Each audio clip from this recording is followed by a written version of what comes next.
All right, hello, welcome back. Another Sunday, another episode. I feel like I've said that hundreds of times now, or at least 100 time. Doing this a while. Anyway, yep. Welcome back. Just got another episode. I've run out of things to say in the intro anymore. I'm just a broken record at this point. Try my best out here. But anyway, uh, welcome our guest here. Feel free to introduce yourself. All right, hello everybody. Yeah, my name is Janglestorm. I'm a Dutch speedrunner of, as it turns out, various games. I started speedrunning at this point, I think it's been like 8.5 years ago. I started speedrunning in late 2016. But yeah, and that's so for this whole journey of completely random speed games and kind of all kinds of fun adventures, really. So yeah. Yeah, you have quite the list of varying quality, which I'm sure we'll get into. But Probably, yeah, yeah. oh, how bad are the mic volumes? Let me double check this. Oops.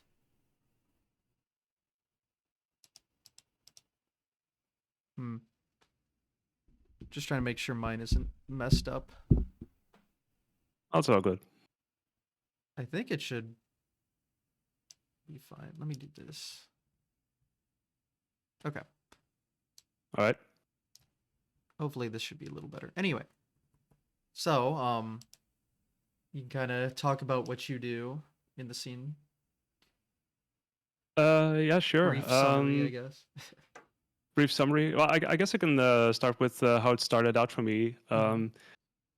Because I was mentioning 2016, but it was some time before that I got into it, and I think I went back as early as like say the late 90s, before it probably had the term speed running like officially, I guess. But I have been playing games for most of my life really, and yeah, I think I was also at some point where there were certain games where it felt kind of inviting to kind of go faster. I think one example that I could really think about, Tomb Raider 2 is one of my all-time favorite games, and there were a couple of things in there that where it was kind of incentivizing to go fast, because you have this thing, this assault course where Lara Croft can, practice her moves, and you have this whole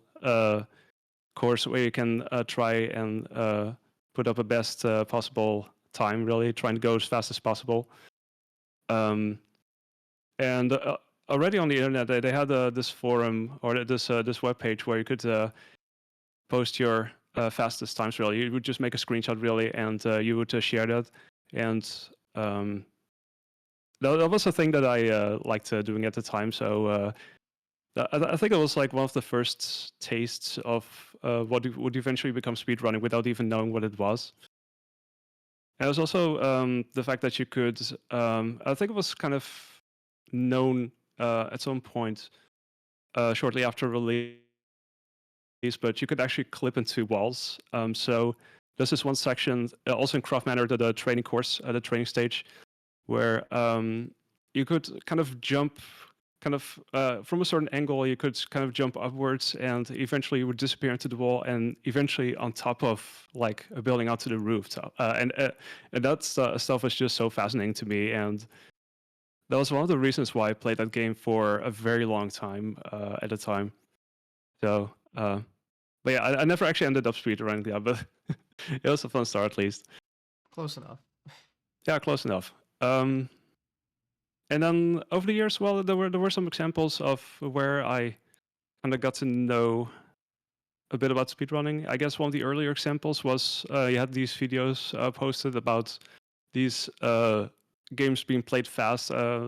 Two examples that come to mind were I think it was like a video of Half-Life that I saw at some point, where the game was completed in like 45 minutes or something. And this was like late 2000s, I believe. There was also around the time when I had that Super Mario Bros. 3 video that where it was completed in like 11 minutes or something. The infamous task that everyone talks about. That one, Yeah. as it turned out, that infamous task video, yeah, Mm. which I don't think was known at the time, but eventually that came about.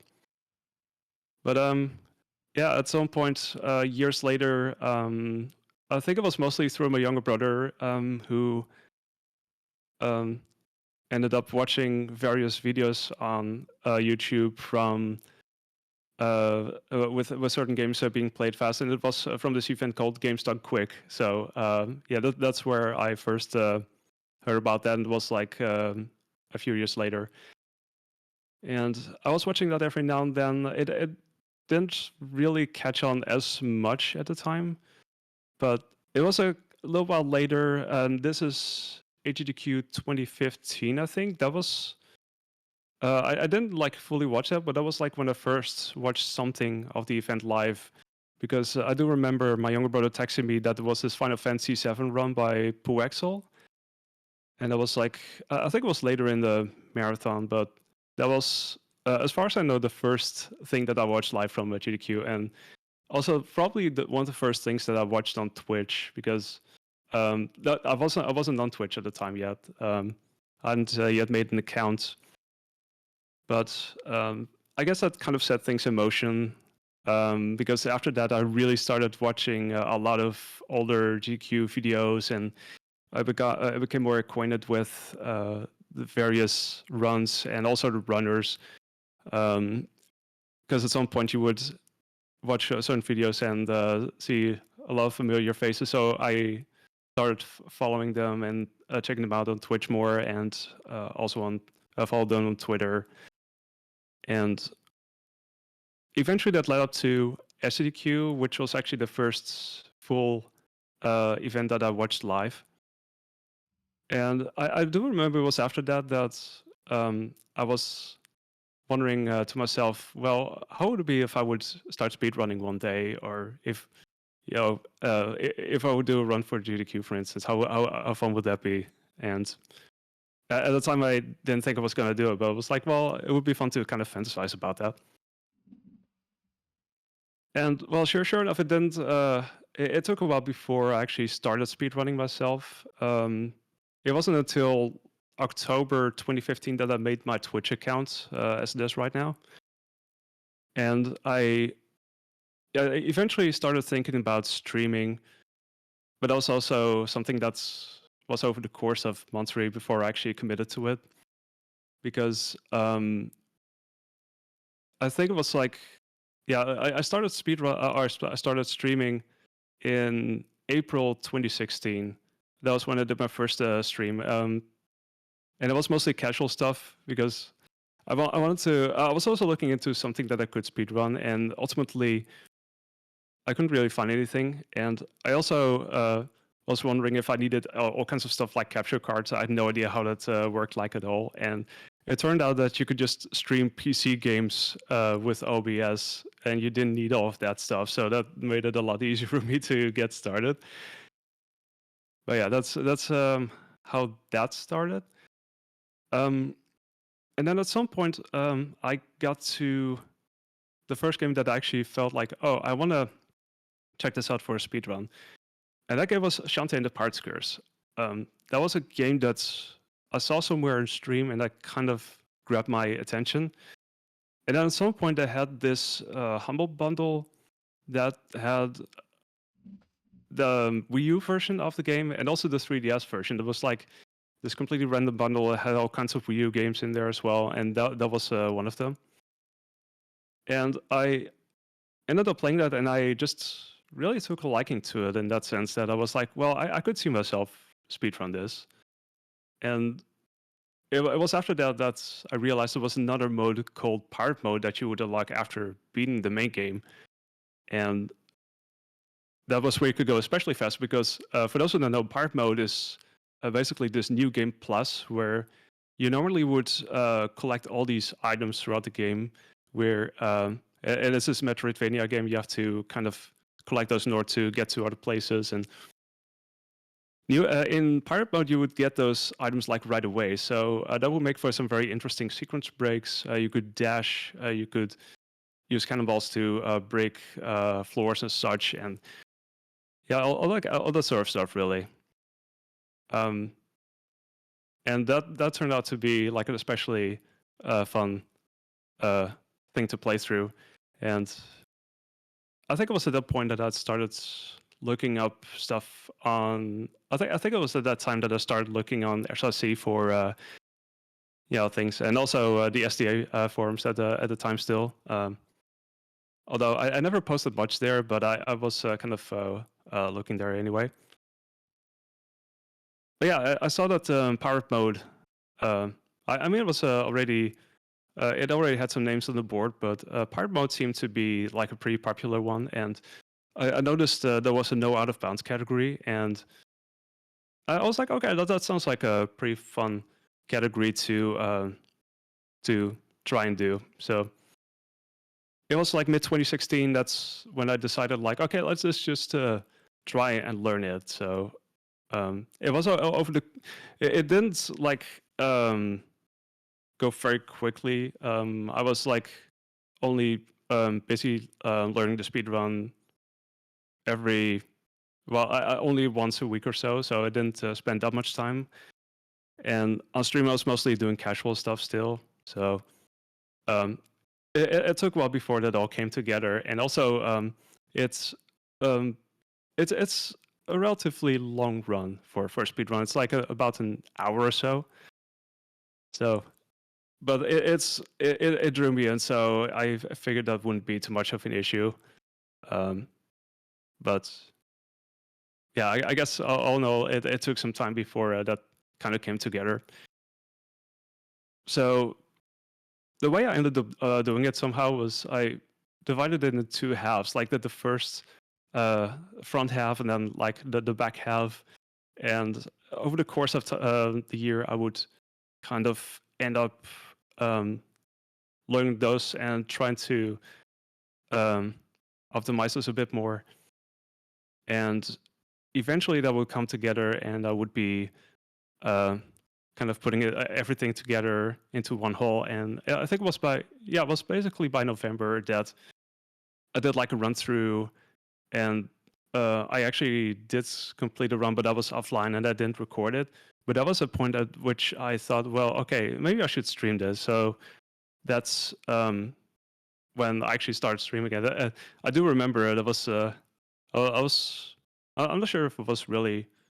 I was maybe a bit nervous at the time because it was like, well, this is my first time doing this on stream, and but eventually I was able to put a time together. So I guess from that point on, I was able to call myself officially a speedrunner. So that in itself already felt pretty good.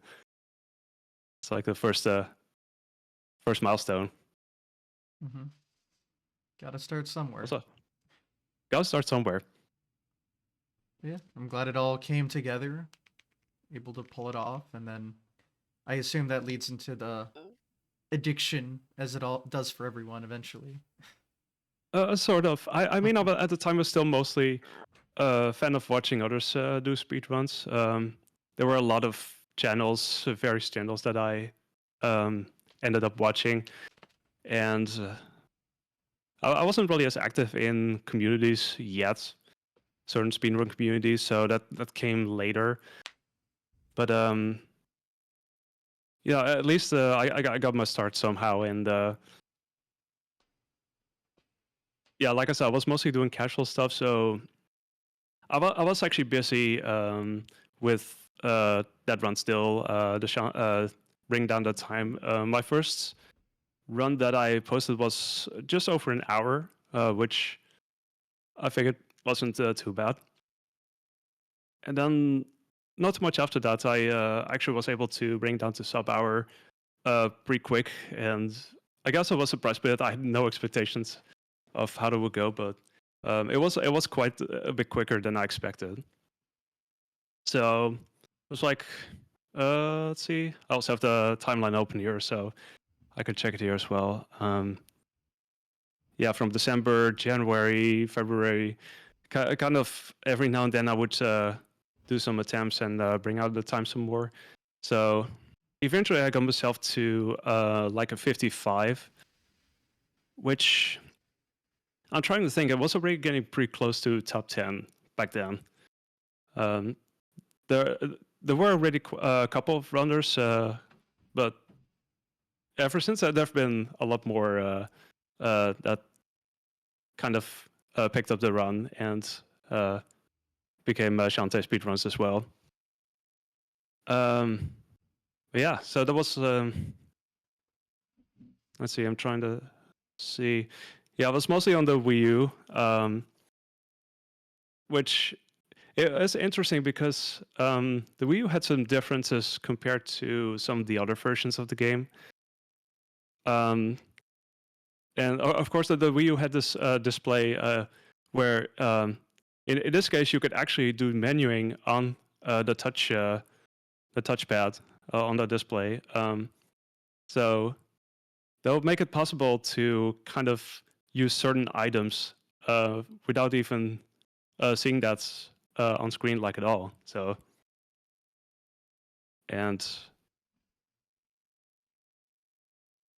I did eventually switch versions eventually because the load times were it was actually slower than say the Steam version, but I didn't have that at the time, and I just stuck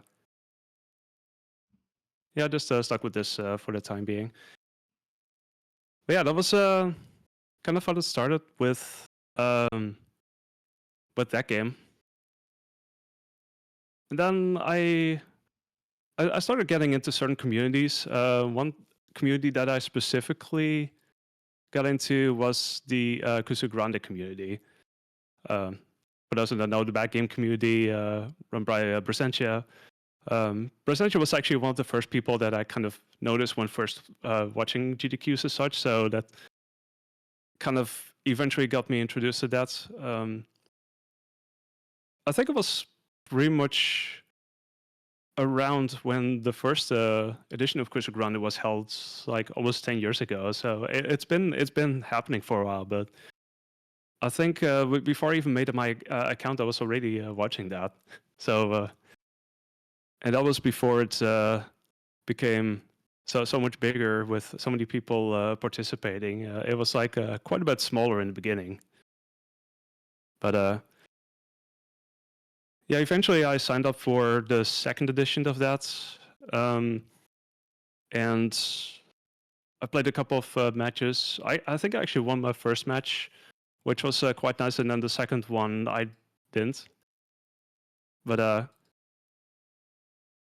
yeah, the nice thing about that was I did also get. Well, I partially got introduced to certain games that I hadn't heard of before. It introduced me to a lot of jank. So, in case you're looking at my speedrun.com profile and you wonder how did all those games get up there? How did I get to run those games? It's partially because of that, but only partially. So yeah. I guess can you kind of explain what this tournament is? Yeah, so for those who don't know, Cruise Grande is a bad game tournament. So it's like a blind race. Nowadays, it's with 4 people facing off against each other. It used to be like a 2-player race. So you would play for an hour, and it's basically about making progress. Whoever made the most progress after an hour is the victor of the match. So yeah, they're pretty much as simple as that, really. But the thing is, you gotta make sure that you're getting a game that you haven't played yet before. So, yeah, it's, like I said, it's a blind race. So there's that. And it's usually not the highest quality of gaming history. It tends to be jank, although they tend to be a bit more, I guess, forgiving in the beginning with giving out certain games. But like that's like the incentive, I guess. The further you get into the tournament, the more the more jank, the more possibly outright bad yet entertaining the games become. So nowadays I have a whole bunch of game masters who are kind of handing out the games, and they have these various options that they go through just in case one of the players has played the game. And they also have these what they call nuclear options, just in case they wind up constantly having to reroll. There's always that one option that probably no one has played and which totally will give them a heck of a time, you know. which is especially fun for the audience. It's always fun for the audience in that sense. But yeah, I mean, it has happened that people kind of enjoyed playing what they were presented, and you know, if they're speedrunners, there's a chance that they might pick it up for a speedrun just out of curiosity or whatever. So yeah, I have to say that hasn't been as often a thing with me. Although in one case it is, but I'll get to that later. But there were a couple of games when I did Tuso Grande, which was the second edition of the tournament, that I saw in other matches, and that's kind of got me to pick them up. And a couple of them were in 2017. So, and funnily enough, one of them was actually a game that I used to play as a kid. Like there were some throughout the years. There have been some games that I ran that were former video store rentals, and that was partially me learning to speedrun them to either take revenge of them or because I actually enjoyed playing them. But yeah, the first of those was a game called First Samurai for the Super Nintendo.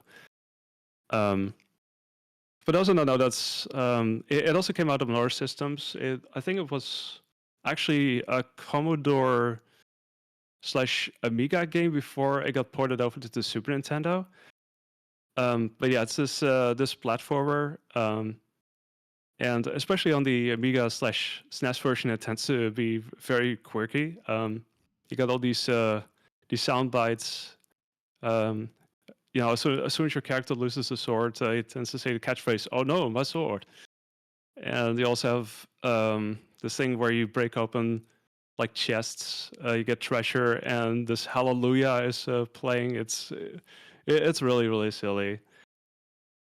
But yeah, anyway, the SNES version was featured at some point during the tournament, and for me that was kind of like a reintroduction since I had beaten the game as a kid, and I do remember quite enjoying it, and it was so seeing that kind of made me think like, well, what would that be as a speedrun? And it turns out there was like one other runner at the time who did run it, who got like a sub 20 time. I think I was like a mid 18 at the time, I think. But yeah, I was thinking, I was like, well, I want to try this out, and eventually I got to it, and but it was a much shorter game to learn than Shantae and the Part Curse was. But you know, I'm trying to see when I first started. Yeah, it was close to mid 2017, I guess, when I first started that, and pretty shortly after that, after I started, I got to 19. Mid 18 happened at the end of that month, and then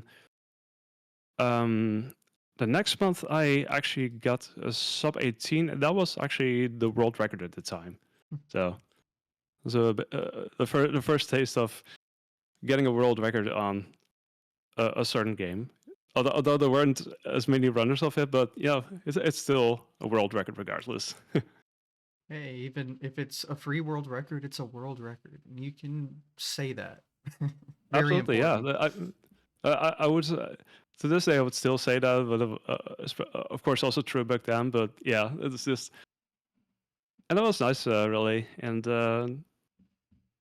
also just trying to push down the time even further, because you're just doing that, and then at some point you're realizing the potential that is in there, and you're noticing, oh, I missed, I lost a lot of time at that level, and then you wind up trying to optimize that, and that's something that I've also kind of enjoyed doing. I think what I typically did was I would try and optimize it, but there will also be room in there for improvement still, but I want to get it to like a certain point, a certain point where you could leave it, and then who knows? Anyone else might pick it up after that. Eventually, I got the time down a little bit later that year to mid 17. So I think it was like an improvement of 40 seconds or something like that. But yeah, that was there was that game.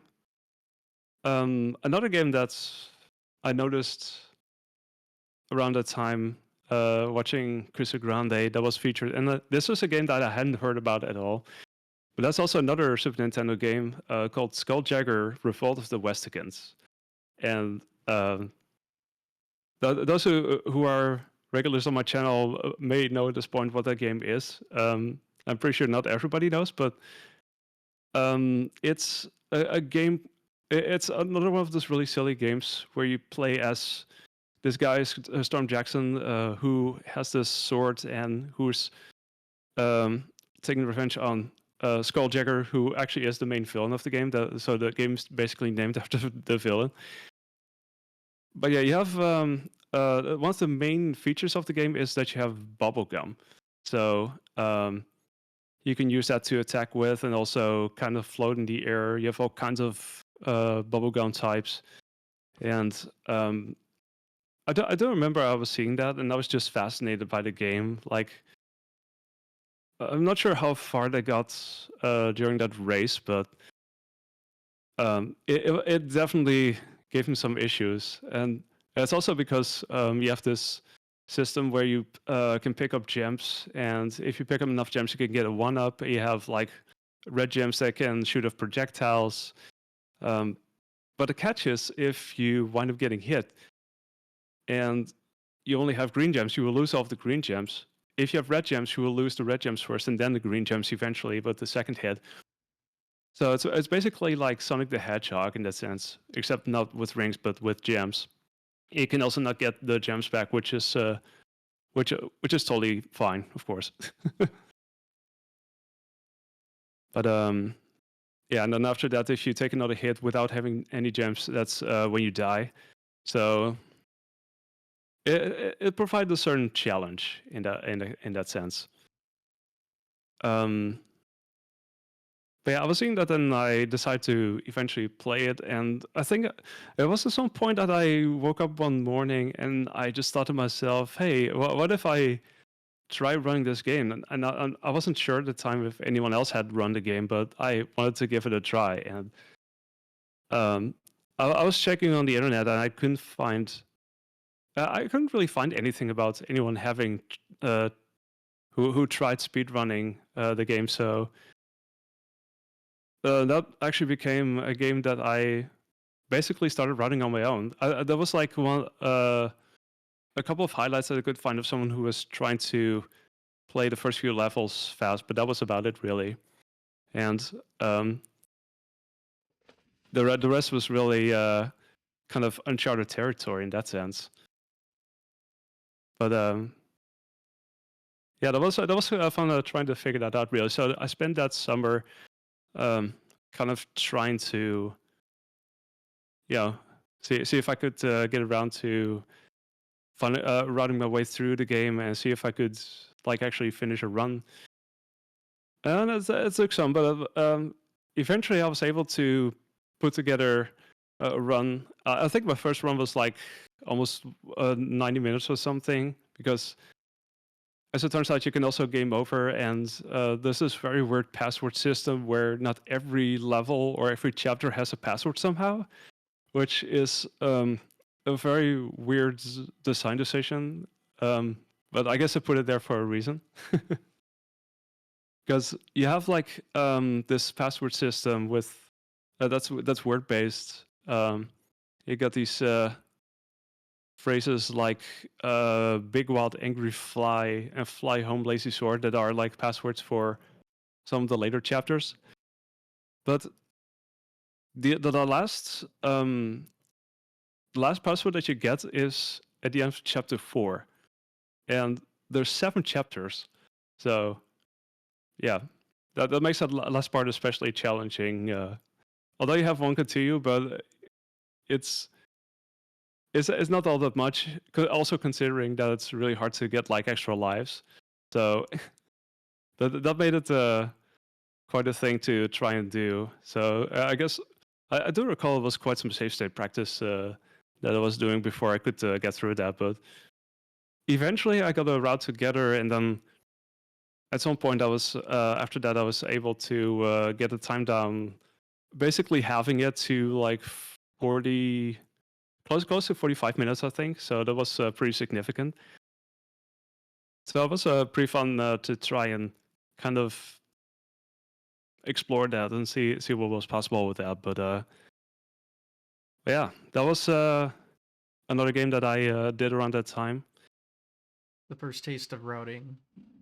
Yeah, pretty 'Cause much. Yeah, literally no one else was doing it. that, yeah, that too. Yeah, that was literally first taste of self-routing games, and there were only like a couple of instances of that over the years, but it was kind of nice to see that the first result of that being relatively early on, really, within the first year of speedrunning.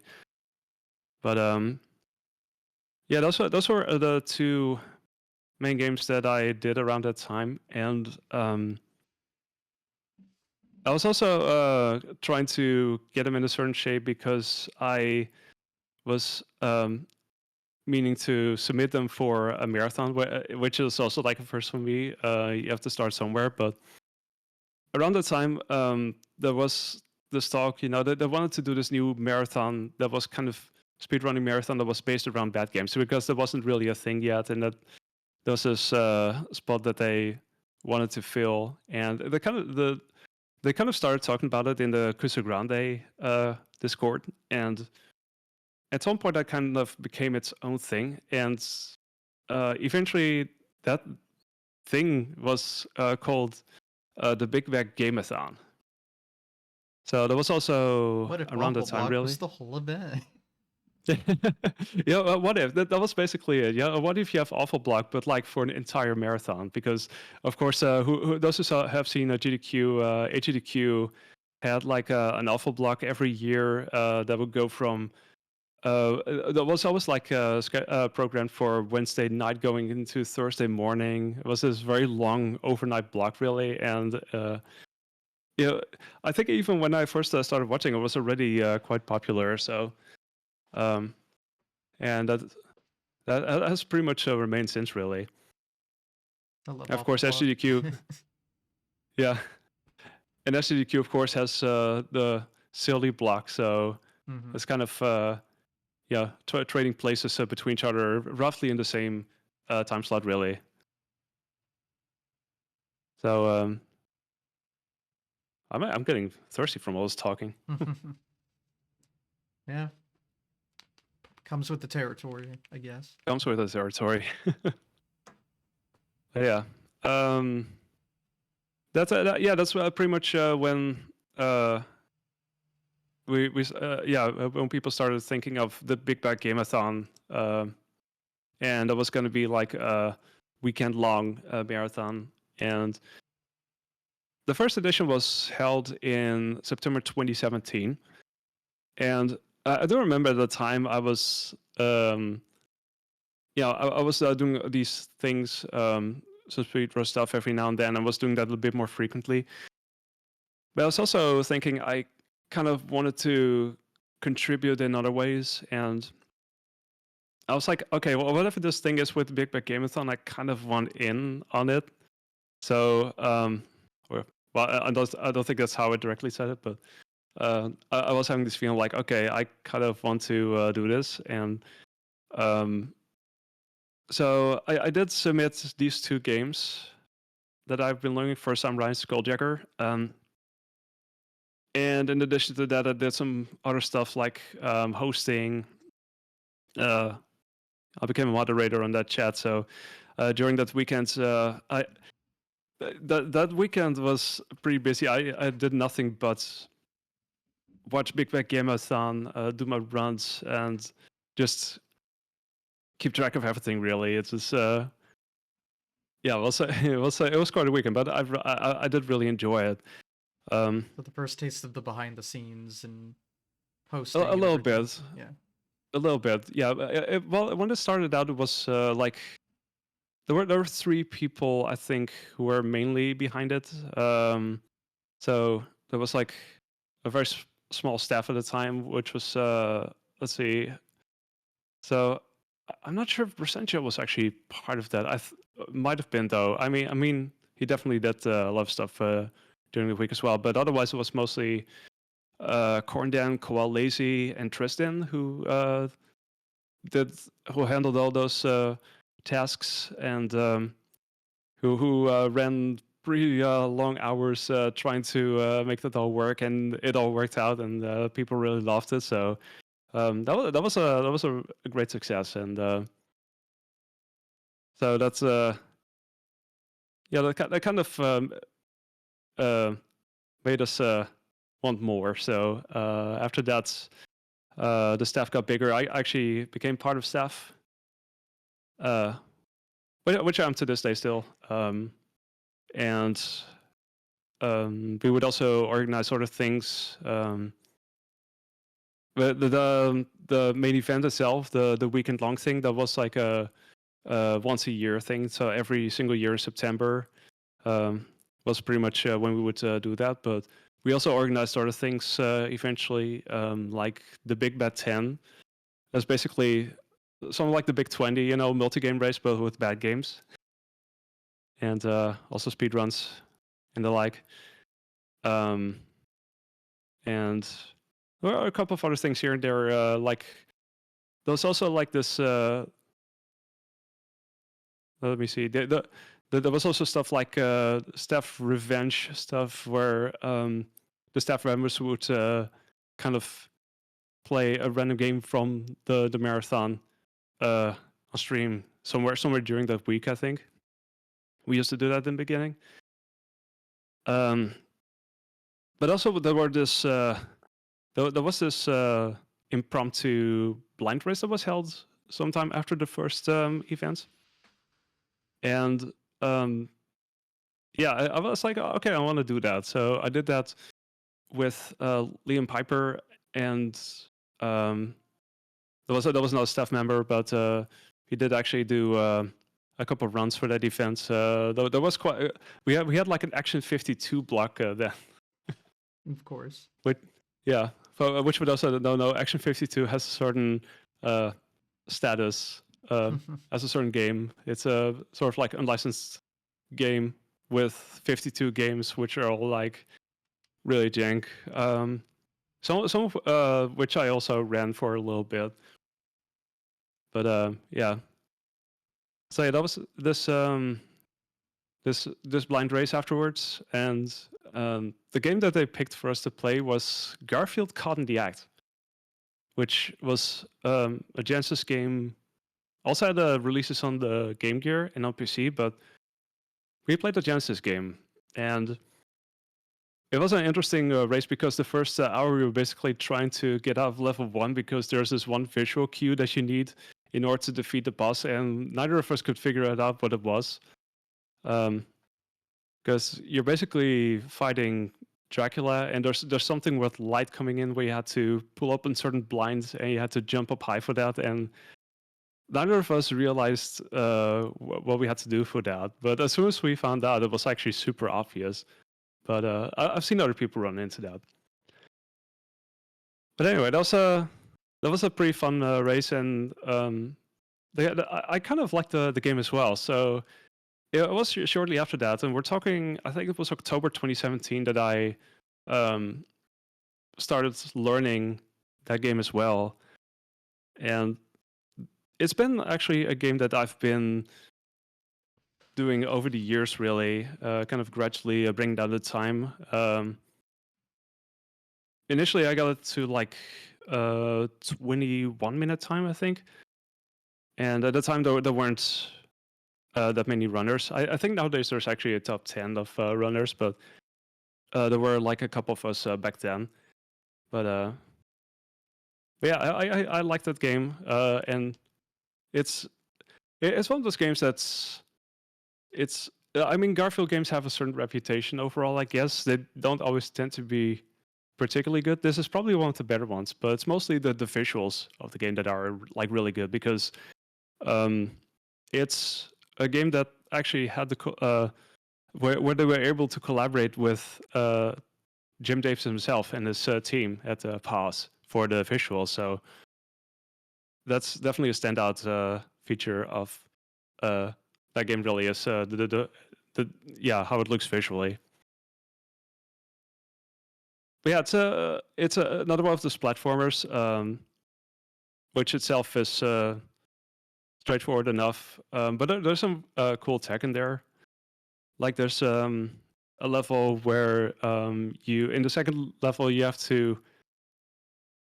Well, you're basically on a series of boats, but you can jump off board, and then you take damage whilst going through the water. But you can do this whole route where you can just go through the water and then jump up every now and then and kind of keep going, and then manage your health so that you will have exactly enough to get across that whole section, all those three boat sections, barely having enough health to survive. So that was some cool speed tech in there.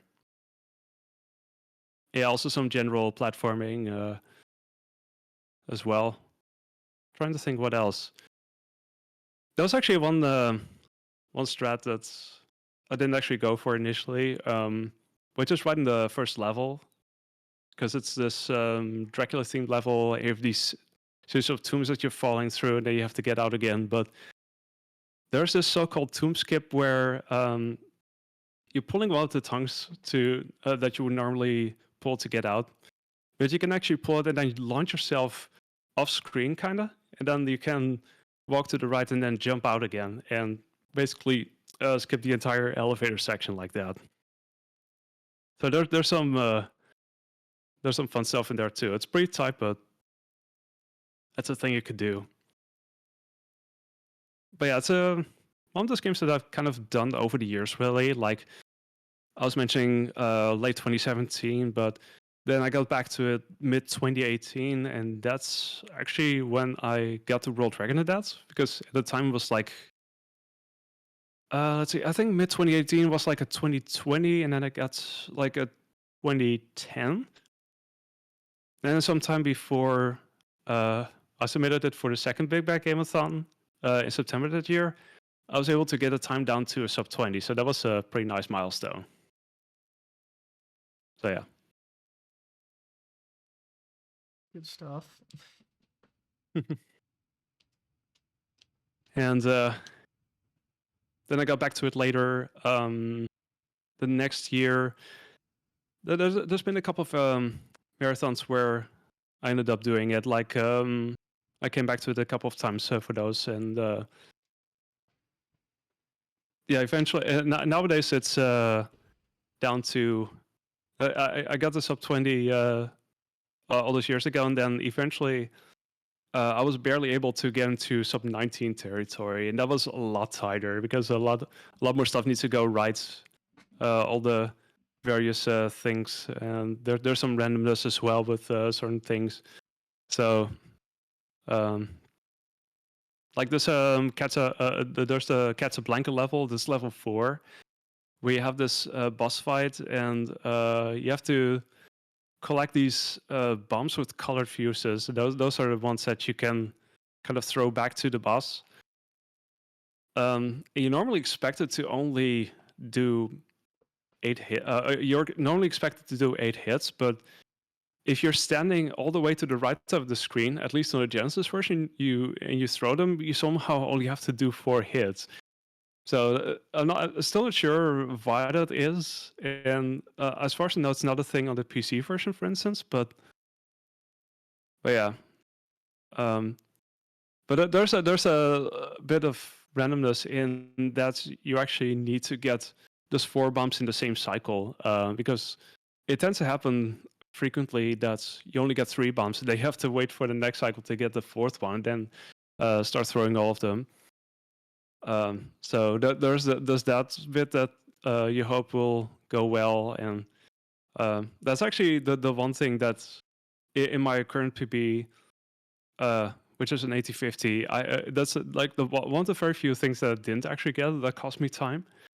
But yeah, it's there's enough RAM stuff where you could still miss out on certain time saves that way.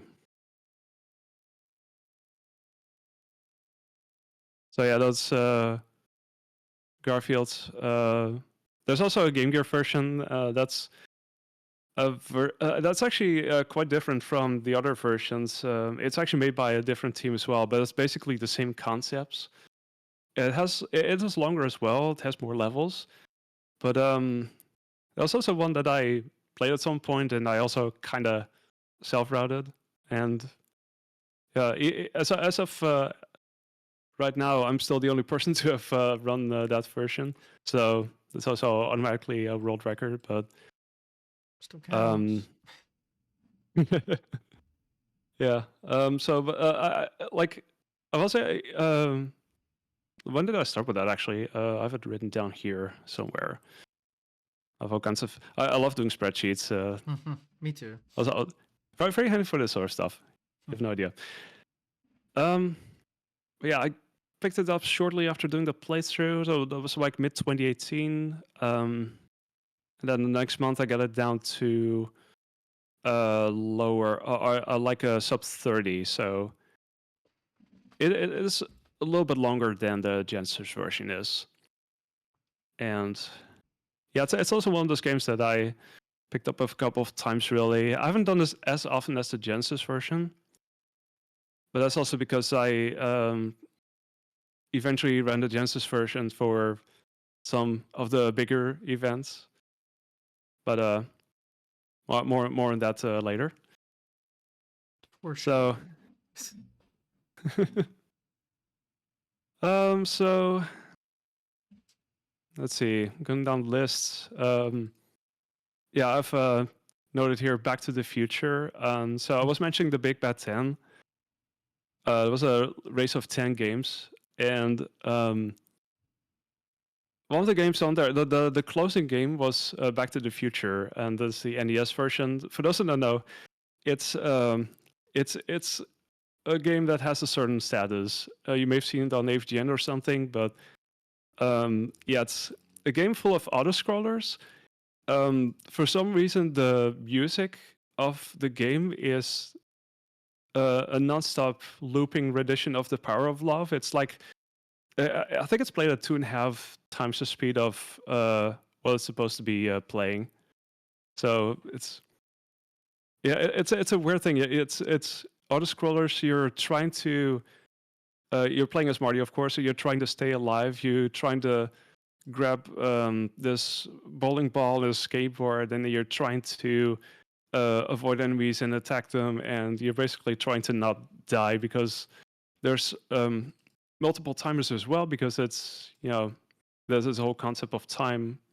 And if the time runs out, then you lose lives, and you don't want that. And there's also these mini games.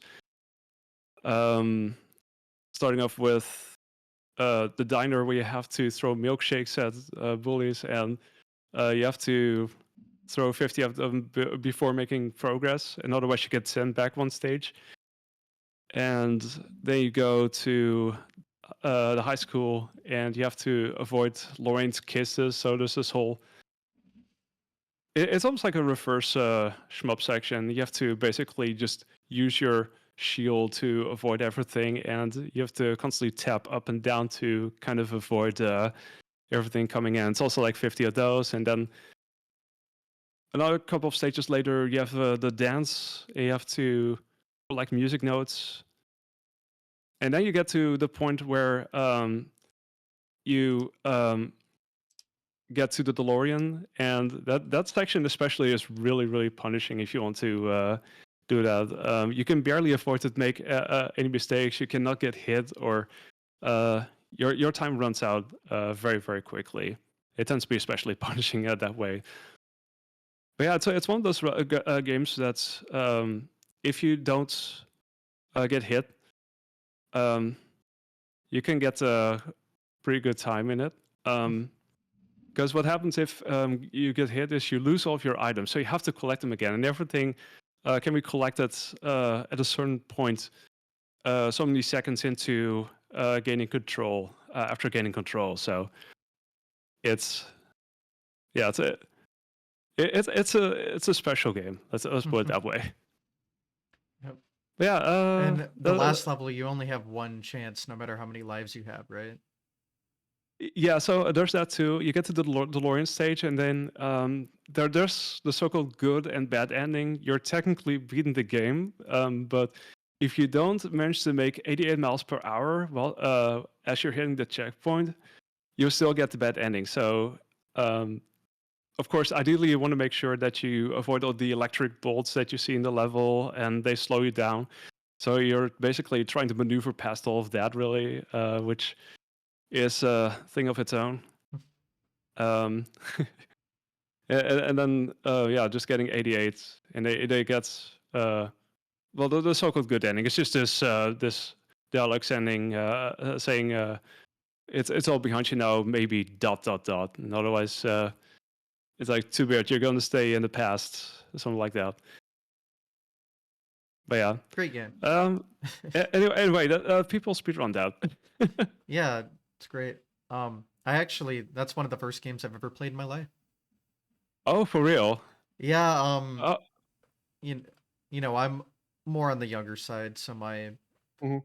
parents had an NES and they had like 9 games, and they're all terrible. And one of them's that. That, that's the thing you hear pretty commonly, isn't it? Like there's obviously this one game or something that people wind up growing up with, and in your case turns out to be Back to the Future. And how far did you get in it? Actually, I do you don't think I ever remember? got past the school. I don't know. I have Oh, since that's like a few years ago beaten the game. okay. Yeah, So, the school's like halfway because that's like the second mini yeah, game, like and then you get halfway. to. I think it pretty much breaks a game down in two really. Like this the part before and the part after, but yeah. Hmm. But yeah, So also grew up with Mile and Secret Castle, Fester's Quest, all the bangers. that's a list for sure. Yeah. Yeah, it's great. I've seen Mylan Secret Castle a while back on Blunt Bunny's channel because he was running it. That game looks quite punishing as well. It was very it was very Casually, fun to you do watch. not know how to progress. So, I had a feeling. I've been hearing people talk about it over the years, and it sounds like it's uh yeah a one of a kind experience. that's one way to put it. Yeah, pretty much. But yeah, it's kind of mesmerizing in a way to watch runs like that. I just love that in general. Really, just watching over across Twitch. There's I don't know. There's also a lot of fun in watching people grind down certain games, like if it's something like Super Castlevania 4 or any other random game that's more popular. And there's also something really cool about sometimes watching the same runners or other people pick up completely random and more obscure games. I think that's a wonderful thing as well. It's just it just really expands what you could possibly find on Twitch and on the internet. I just love that. Hmm. But yeah. Anyway, Back to the Future. So we did that. There were a couple of us who picked it up as a run around that time, and we actually ended up doing these. We ended up collaborating a little bit in that sense that we would we would do like a chase the record kind of thing. At the time, the record that there was like a SDA video from years ago from CrocDuck. I think it was like a 1711, if I'm not mistaken. And then yeah, one of us four already was running the game, NPC, who eventually got a 17. I think it was also 1711 or 1710. I'm not sure. It was something around that time somewhere, and Um, at some point, actually, let me see when it was. It wasn't too long after that, I think.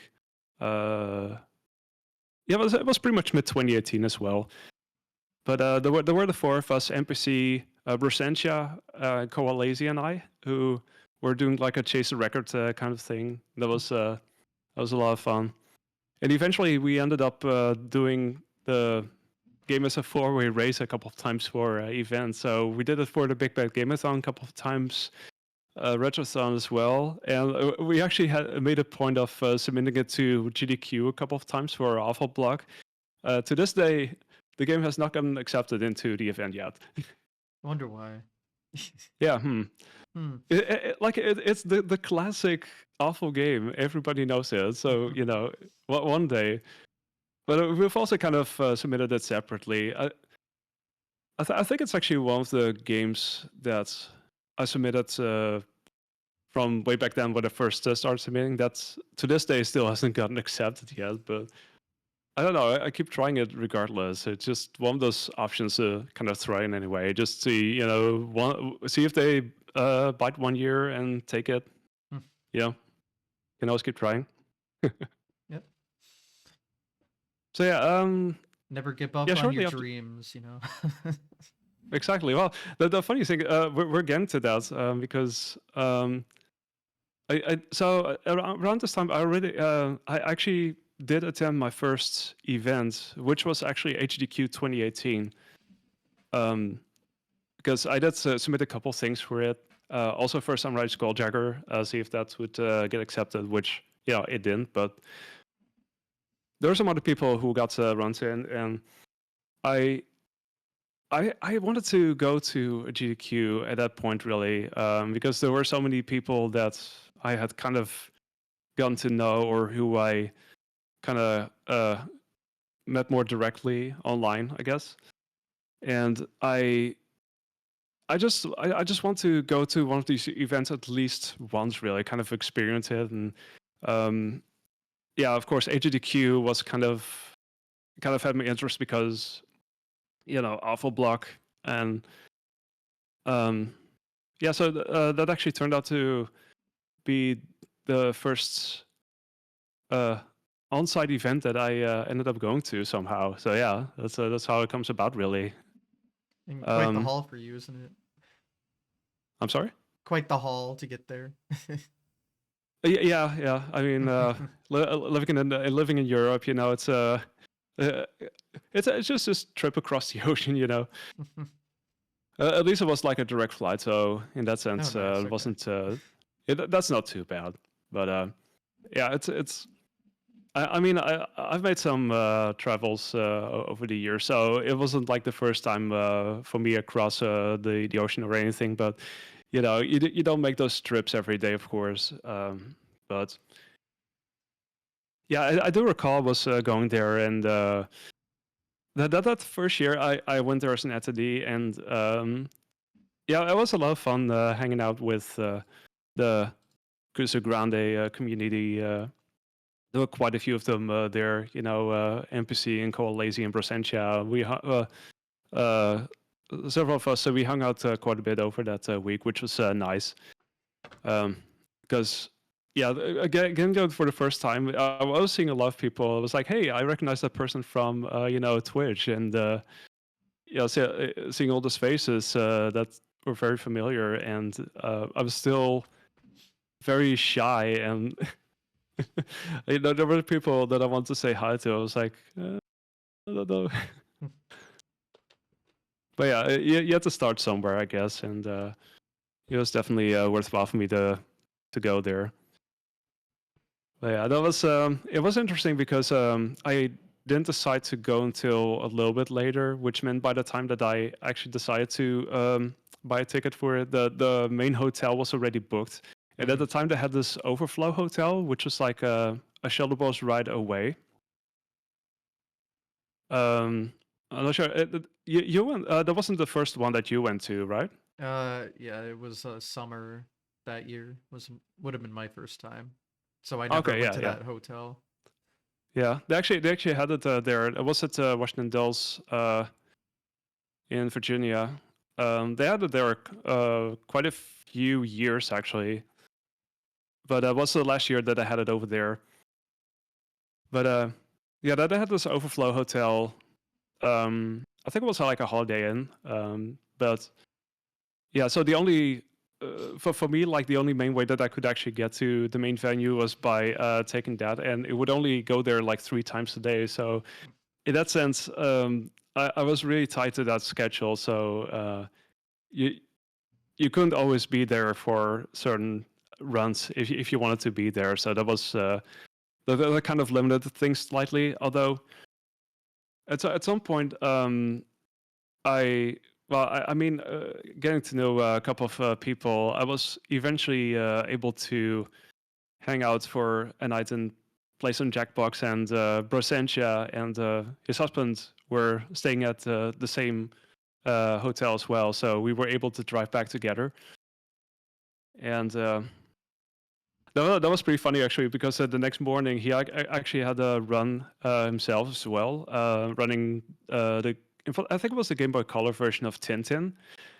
And so we were preparing to head out, and then at some point, I'm not sure who read it on Twitter, but it actually turned out that the run before Brasentia's run actually became a world record, so it ended up way ahead of estimates.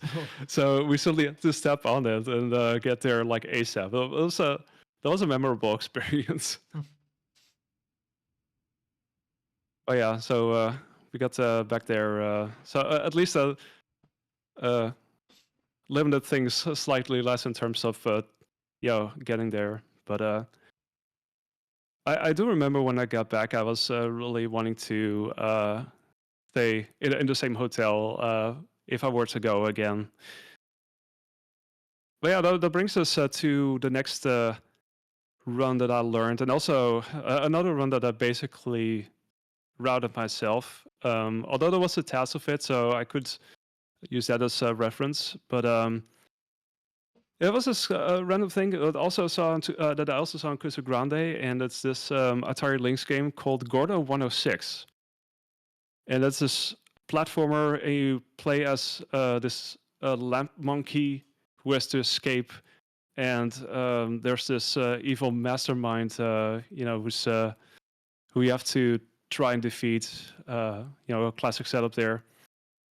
And there's all these other monkeys that you can free from cages as such. But yeah, that was also a game that was in the Big Bad 10, and eventually I ended up revisiting that, and it was like summer that year in 2018 that I realized, like, okay, I want to see if I can do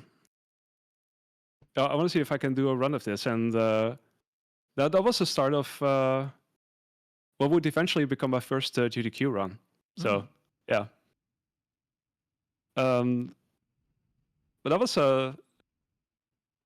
was pretty interesting because well, I didn't have an Atari Lynx myself. I was playing an emulator, and I do remember they were asking me around that time, like, okay, do you have like an actual hardware setup in case it were to be accepted? And I was like, well, as it turned out, we had the second edition of Big Bad Gameathon around that time, and I did the run for that. But there was another runner who I knew had an Atari Lynx, so I ended up asking him, and yeah, that's actually made it so that I could actually get it run in GDQ. And yeah, so it turns out this person was also from the same country as I, from the Netherlands, and who would later on have a couple of GDQ runs of his own, running various Zelda CDI games, and that's Grummeister. So it turns out he had a Lynx that I could borrow, and that was really cool. And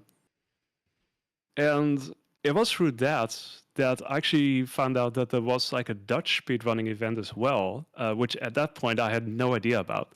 Like I knew a couple of Dutch runners, kind of, well, not directly, but um, it was through Grandmeister that I found out that there was a thing called the Benelux Speedrunner Gathering, aka BSG, and that they were holding events in the Netherlands like every month, basically. So Jeez. that was pretty nice. Kind of like a local speedrunning event like that, and that was like going on for that they have been organizing those for a while.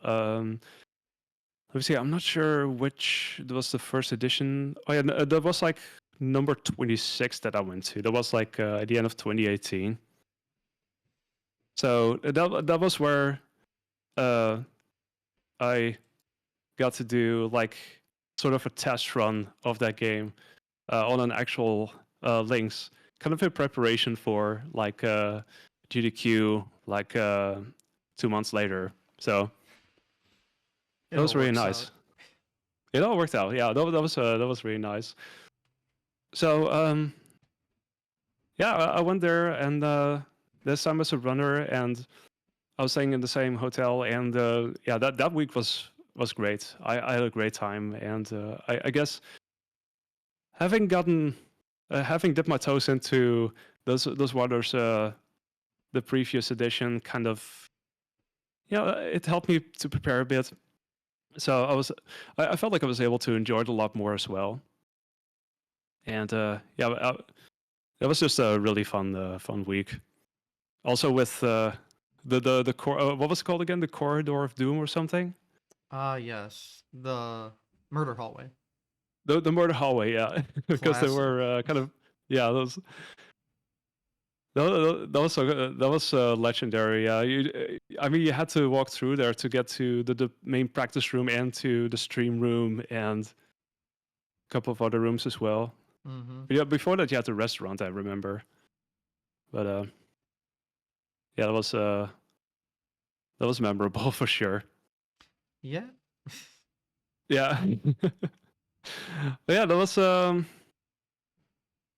when I did my first GDQ run. I,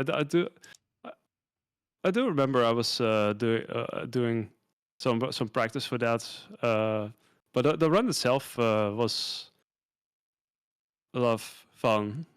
Like I hadn't done that many marathon runs up until that point, but um, I had a bit of an idea, and also doing like an on-site marathon definitely helped me to prepare for that. So that was really handy that I had that BSG practice kind of to help me prepare for that. So yeah, but that was yeah. So Gordon 106 was my GQ debut as such, but it wasn't the end of that really, because I didn't really like I got it is a pretty short game actually. Like I got like a sub 12, barely sub 12 shortly before the event, and that was on like the actual system itself. But at some point later in 2019, there was the well, there was someone on staff who actually knew some people in the gaming industry, and somehow also knew or had contact with the devs from Gordo 106. Because the funny thing is that there's like I think it was the three people who worked on that: David Brevik and Eric and Max Schaefer, who later on would become part of Blizzard North, I think. So they would go on to do even greater things. So this was like both the first projects where they kind of went with whatever, and was like this. I think it started out as this assignment for like a clip art company or something, I believe. But yeah, how it goes from one place to the other is quite fascinating, of course. But yeah, at some point, like I hadn't even submitted it, and I had heard in the that they were talking about. Okay, it would be cool if we could get them to, you know, agree to do commentary for a potential Gordon 106 run, and yeah, that actually that came to be. That actually became a thing. So that was actually really cool. So that was a particularly busy edition for me because I did like I did like 4 of the games during that weekend of Big Bang Gameathon 2019, but also the God of War 6 run with developer commentary, and I was just so how it worked out was I was doing the run, and Bracento was basically interviewing the developers and kind of asking questions about the game itself, and that was still one of my favorite experiences so far in Yeah, you just don't hear that a lot. speedrunning. Hmm? You don't hear that a lot. Being able to have the devs. Yeah, I mean that is if you have that opportunity, that's always cool, of course. But this is just so surreal. Really, you have these people who would go on to do way bigger things and more well-known things than this game for the Atari Lynx, and they're all in the same Discord call. It's pretty surreal. So yeah. That's still. I think overall one of my favorite highlights, at least from doing BBG all those years. But yeah, that was great. But yeah, let's see.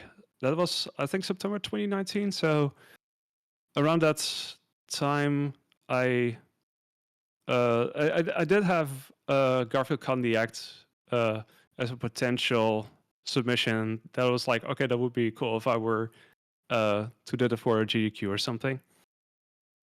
And I had submitted that once before, I think, but yeah, it got accepted for HDQ 2020. So yeah, the subsequent HDQ, I ended up going once again, and this time in Florida. And yeah, also like before, I think every single edition after the first one that I went to has been just a lot of fun, really. Just yeah, because you know how to navigate those events better, and you feel more at ease, I think. So yeah, just that was another really fun week for me, being reunited with our friends again, and yeah, doing the run itself, that was fun too. I do recall there was like there were some schedule shifts, so it was going to be like in the morning somewhere, and then there were some delays, and that actually resulted in the game in the run happening, I think, early afternoon or something. So it was way later, but yeah, so it was as close to like a primetime-esque slot that I've gotten over the years. But I mean, it's worth a Garfield game, so yeah.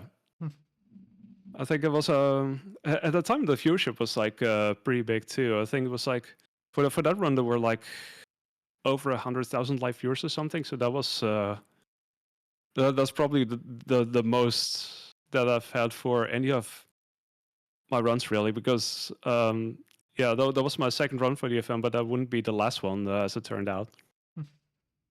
Yeah, that's a big crowd. Yeah, for sure. All for the important games, of course. Yeah. Yeah, like I do remember when you would do that for the first time, especially, and people would wonder how it would be like to be on stage, but they always like before I even did my first DDQ run, I was already told like, okay, you're gonna be nervous beforehand, but as soon as you're on stage, you're setting up. It's almost like you're just sitting at home doing your stream, that sort of thing, because you're Takes surrounded me a by little longer to get adjusted, but okay. Yeah, I have to like be playing, and I've started for like a minute before I calm down. But yeah, I mean that's different. fair. Yeah, yeah. I mean that's certainly that certainly is true. I guess it's also depending on the game, but in a certain sense, like it kind of felt like you obviously have some nerves. I mean that's perfectly natural, of course, but yeah, so as soon as you're kind of locked in that sense, Mhm. it it it starts to feel more like it's almost like you're sitting at home doing the thing. I guess ideally that's how it would feel. You're just doing the run really, and people are there to cheer you on, and you're doing this thing, and you're raising money for helping to raise money for charity. So Mhm. that sort of stuff.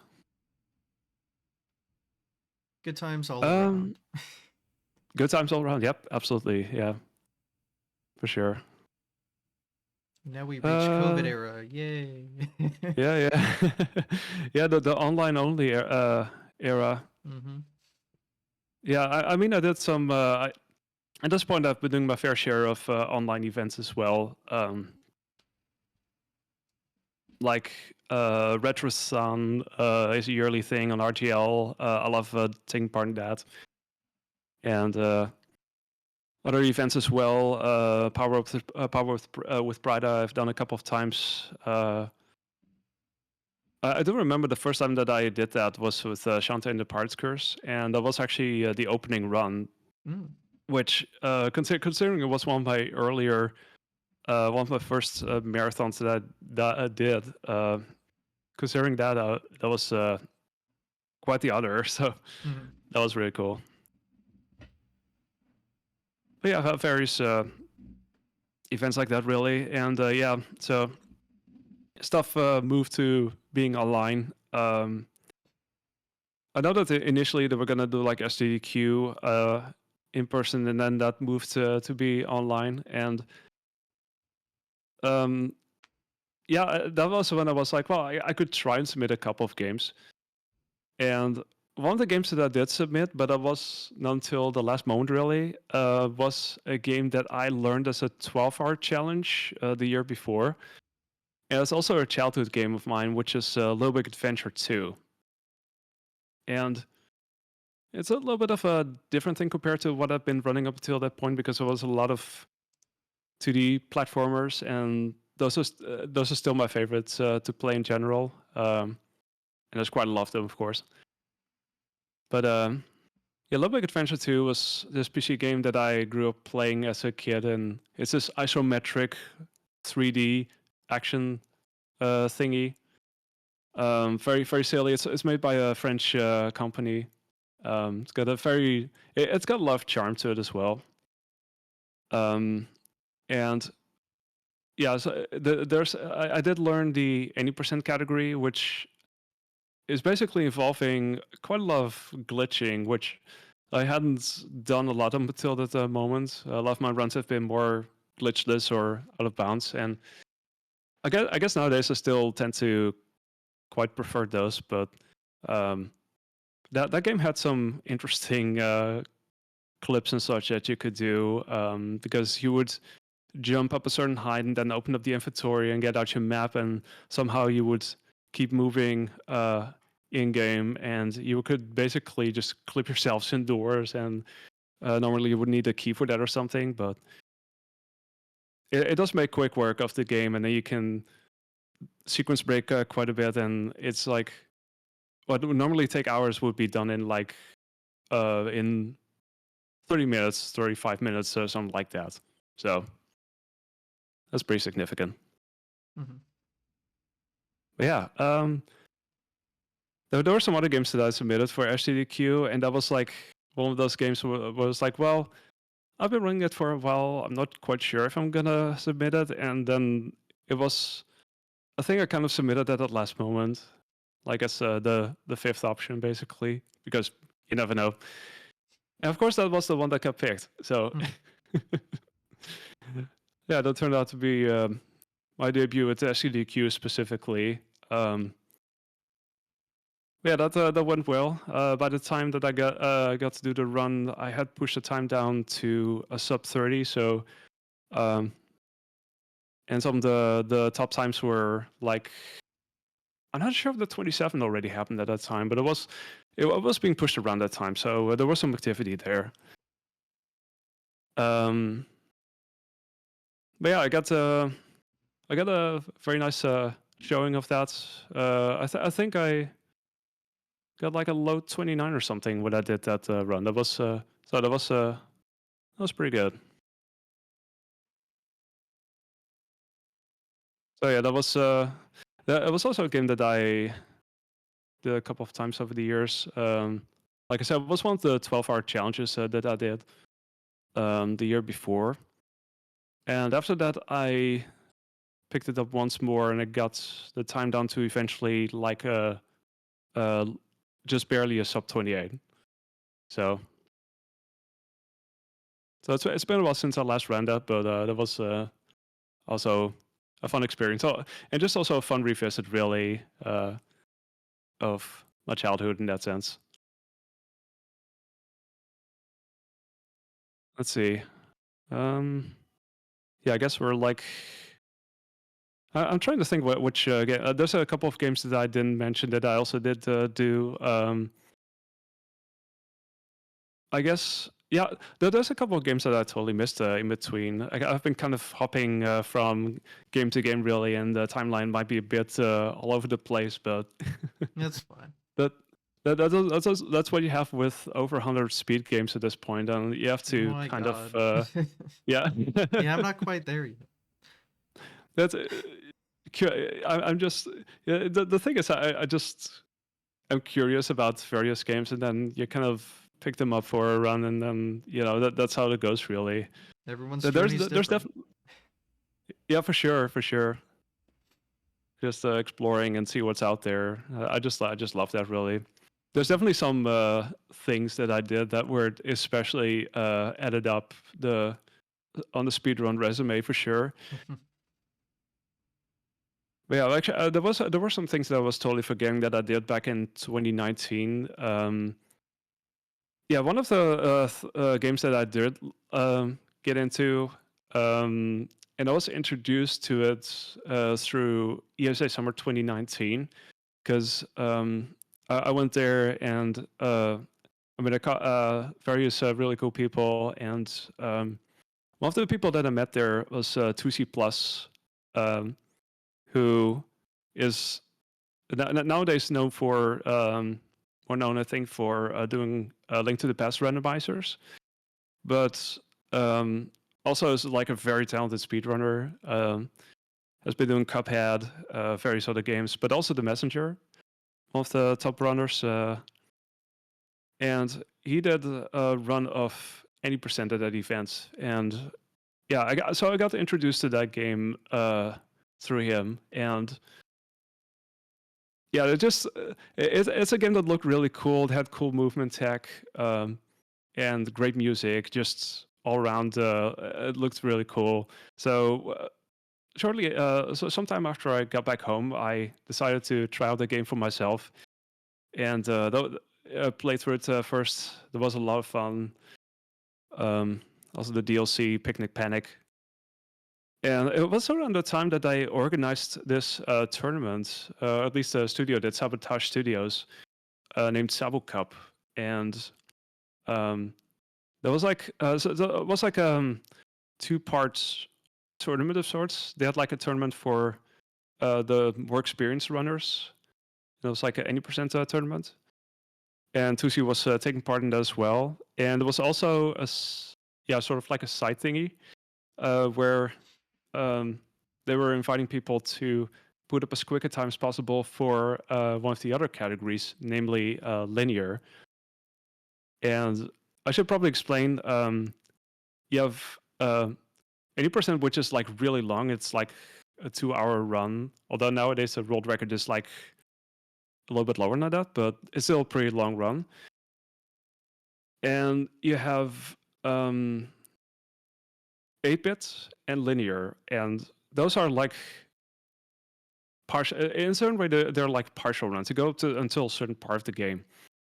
But 8-bit is where you defeat one of the bosses, and that is before you get into this stylistic change in the game where everything becomes more like a 16-bit style game, because yeah, it's one of those more retro-inspired indie platformers. It has this 8/16-bit style, which looks really cool. Very much But yeah, Ninja Gaiden. linear's yeah, yeah, well, yeah, pretty much. It's one of the the main references there. Yeah, linear is a little extension of 8-bit in that sense. There's not much more. There's like another 10 minutes of speedrun in there before the game really opens up and becomes more like Metroidvania, and you have to explore a lot more. So that's more the linear part, basically. That's what I've called it. But yeah, that's a side thingy that we're doing there, and yeah, I felt compelled to pick that up because I really like the game, and yeah, it's one of those games where you want to kind of learn how to speedrun it, and it's an interesting run. Like so, those was the no out of bounds category, so you wouldn't do any glitches as such. You can kind of clip into sides of and corners of rooms and skip whole sections, but no out of bounds really puts the emphasis on like the movement tech very well, I think. And there's like a considerable skill ceiling as well. So for newcomers, they can already go for certain things and put up certain times, and then you can also really optimize it and try go for riskier stuff and bring down the time even more by like minutes. So there's some good incentive to kind of toy around with the speedrun, I think. But yeah, I did that for a little bit, and yeah, I actually put up times for both linear and 8-bit because it's basically 8-bit is part of linear if you look at it that way. It's just like I said, an extension. Linear is an extension in that sense. But yeah, I ultimately ended up. I think my PB was like a mid 45 or something. So, and that was actually the fastest of all the runs that were submitted overall. So that was pretty cool. And there also were some prizes that they were giving out, and it was kind of like a they were doing like a raffle at some point in the Discord, I think, and I actually ended up winning a signed copy of the vinyl, which was signed by the game's composer Raymond Dragon Eyes. So that's really cool. I actually have it right here. This beautiful thing right here, as you can Hell see. yeah. Wow. Yeah. And I've actually played it. I don't have a record player myself, but I went over to my parents at some point to play the record. So I do know that it's a thing that works and such. And yeah, the soundtrack is just great. But the whole the game itself is also casually is a lot of fun too. And yeah, I've met a lot of really cool people through the speedrun as well. And it's actually a game that I've pushed a couple of times over the years. It was always kind of tied into various tournaments. Because let's see, yeah. So the next year, GG Speedruns has been organizing various tournaments like Smash TV and some other things as well. But late 2020, they did a Messenger tournament, and this was Messenger 8-bit. So I did linear initially, but I switched over to 8-bit after the whole Saba Cup thing had wrapped up. And yeah, by that time I was like, well, okay, I'm gonna try this out for a tournament, I guess, to see how it goes. And it was a good incentive for me to kind of get back into the game and try and lower the time some more. Because for 8-bit, my best time at that point was like, let's see, a 34. So that was already pretty nice. But over the course of that tournament, I ended up getting to low 33. So that's shave off some time. Trying to go for certain strats, optimizing things a bit more. There's a couple of cool things, like you have this section in Bamboo Creek.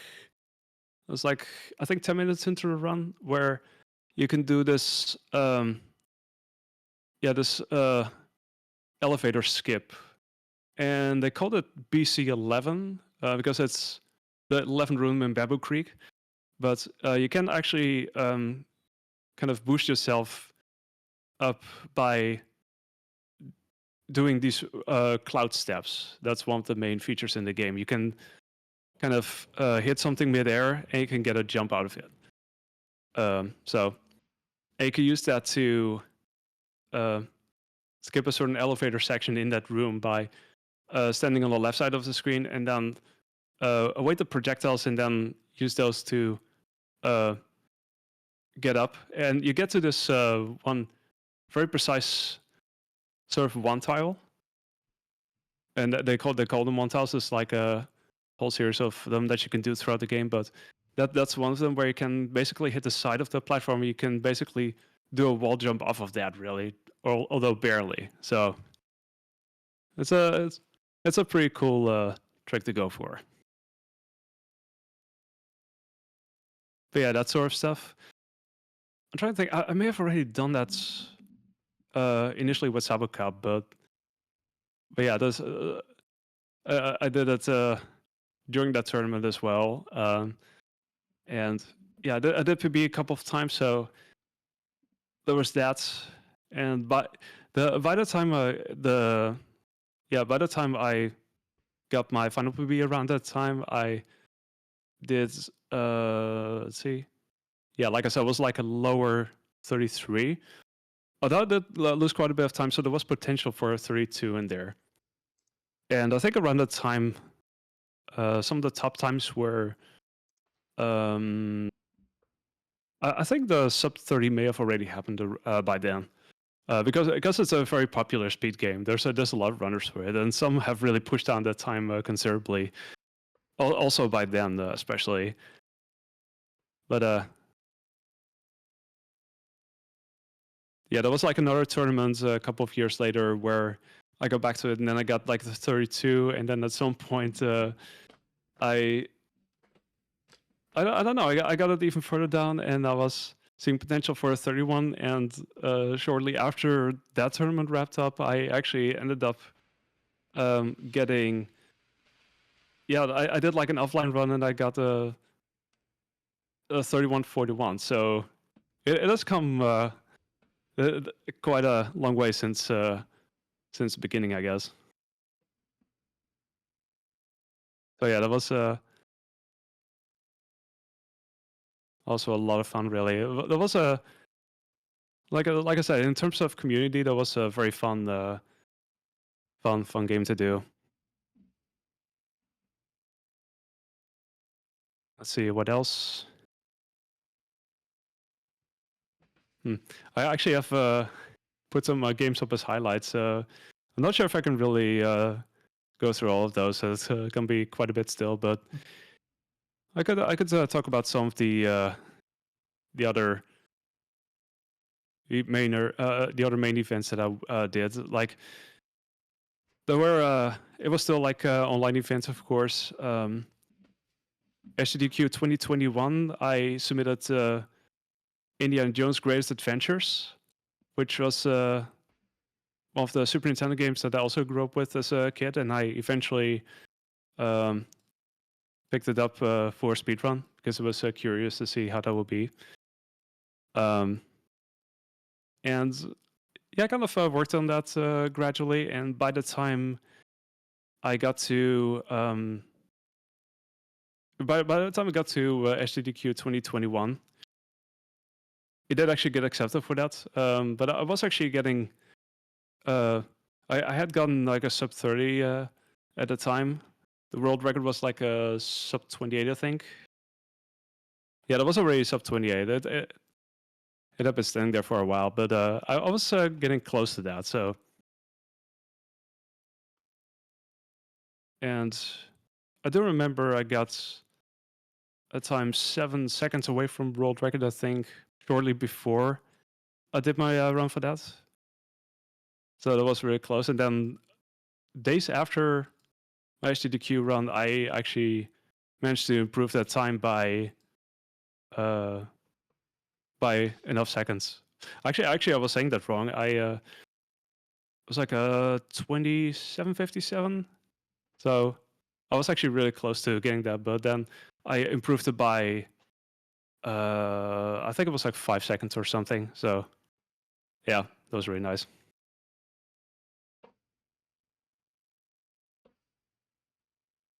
Let's see what else.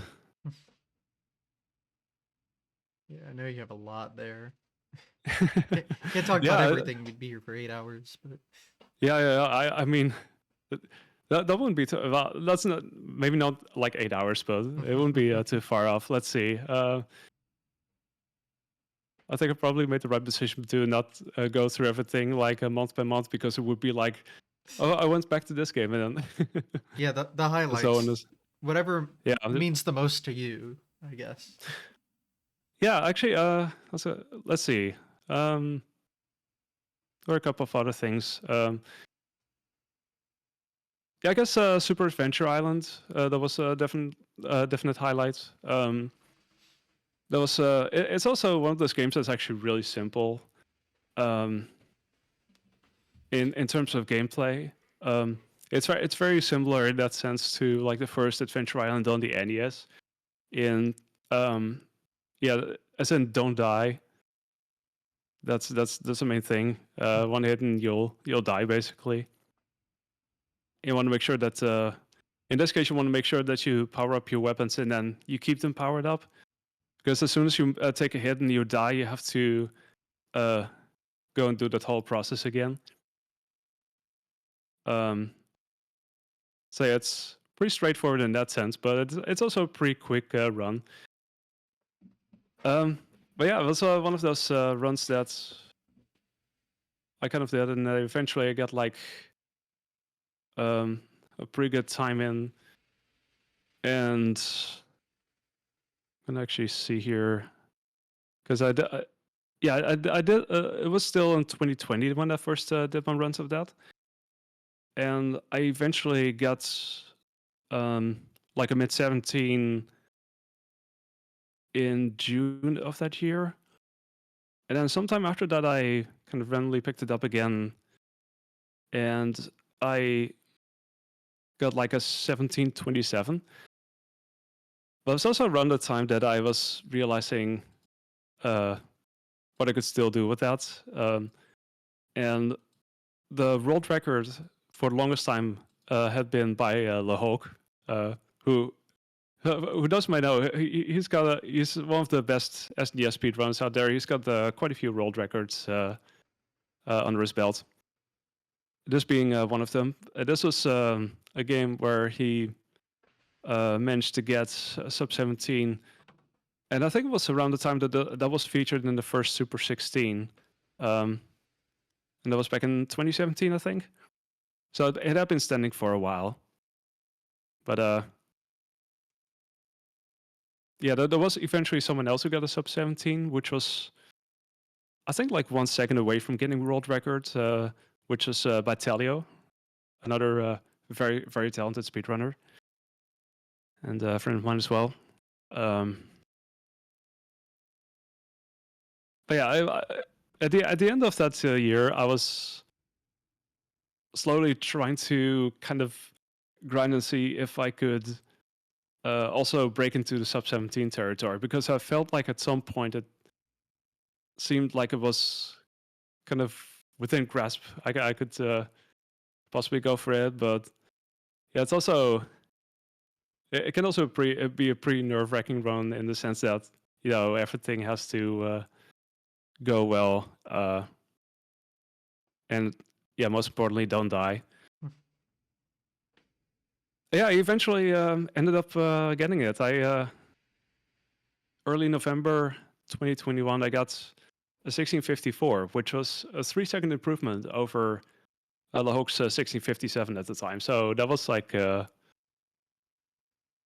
the time for that that was for me like a major milestone. That felt really good, because that was one of the things that I felt like was possible, but I wasn't quite sure. But yeah, to see that happen was really cool. So,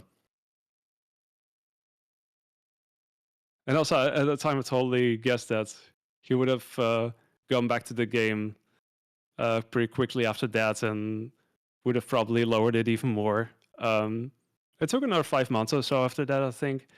But he did eventually get back to that and saved another 13 seconds or something because he found some other optimizations. So yeah, it did he did eventually get it back. But yeah, Gotta have some rivalry in there. yeah, for sure. There have been some fun rivalries in that sense. Also, a couple of there were a couple of runs I did where there was like a back and forth in the world records. I do remember. I think it was also around that. Now it was a little bit. Now it was actually around that time. I wasn't sure, but Zool Redimensions is a game. You have the game Zool from back in the 90s, the game with Chupa Chups, for those who don't know. It's this platformer. At some point, they decided to remake it, and yeah, this time around, it didn't have the Chupa Chups in there, but it actually turned out to be a very very speedy game in that sense. I do remember at some point I was watching Dolores Fred play it, who is a friend of mine, and I think it was showing it off somewhere for a thing on Brasentia's channel. Yeah, for Brasentia's channel item, Don't Make Us Bored, which is kind of where people showcase various games. Can be speedruns, can be any other stuff really, and that's where I saw it, I think. But yeah, I don't know. It looked interesting. It was like right up my alley in terms of 2D platformer. It's got some cool speedy tech in there, um, and so it was around the New Year's, I think, that I first did runs of that. And let's see, so it was soon enough that I was able to get sub 20, I think. Let me see. Yeah, because it was literally in the beginning of 2022, and I got to 1907, which I think was barely world record, but it was also one of those things where I would get world record, and then he would do some more runs and then get it back. So there's been a little bit of a back and forth in that sense. And then also later on, where we got in sub 19 territory, and I got like a mid 18, and then he improved it by another couple of seconds. So it was also one of those cases of friendly rivalry in that sense. Also fun experience. And with many games, it's totally a thing that I would like to get back to. But to be fair, that list is pretty big. Yeah, so I've seen and heard. Yeah, it's more like you have certain games on the list, and you're considering options where you have some significant time saves, and you may want to kind of revisit them for that reason, just to see if you could push it further into that territory. But that's one motivating factor for me to get back to certain games. Let's see what else. Yeah, there also some games that I learned through various other ways. I was mentioned She Shardcore, of course, who has done a lot of meme runs. At some point, organized the Chart 20, and I did take part in one of them, like entirely. So it's not like an actual like live race like the Big 20, but it's more like an asynchronous thing, if that's the right word, where you would just kind of work in those games, and then your time will be determined by all of your PBs that you've gotten, the best times in each game. He had some time to kind of work on that really, and yeah, so there wasn't quite a like a live race, but yeah, that's a thing I ended up doing at some point. There was actually one game from one of the lists that I didn't do that I actually ended up picking up, like for real, which is The Last Ninja, Mm. and that's another one of those NES classics, of course. And also another Commodore, also one of those games that got ported from a Commodore 64 game. But yeah, I don't know. I learned that game and had seen it before, but it wasn't until that chart 20 that I ended up seeking it out. And I just really like that run. It's super silly, but it has a certain charm to it. And this isometric video game where you just basically wind up avoiding enemies as much as possible. You have all these encounters that you want to kind of skip by, doing some movements like wiggles and whatnot. And yeah, it's great. And also there's these boat jumps which look impossible casually, but if you know how to do them in a speedrun, it's a lot more doable. But it's a weird one in terms of timing. But for those who've seen the AVGN episode, probably know what I'm talking about also. But yeah, that's one of the games. Also a game I eventually did for HDQ in 2024 for Alpha Block also. Hmm. It was Truly a a staple lot of fun. of the block here. Yeah. There's a couple of that I've done. Like I would say it's so at this point I've actually done 8 GDQ runs somehow, which. So but I was mentioning how years ago I was wondering, like, how fun it would be to do like a GDQ run, but I was certainly not expecting that all those years later. So, like, let alone one, like I was already considering, with Gordon 106 being the first run that I was like, okay, even if nothing else will happen, I will already be very proud of the fact that I've done that, really. And yeah, then it ended up not being the last one somehow. So yeah, it was quite a journey.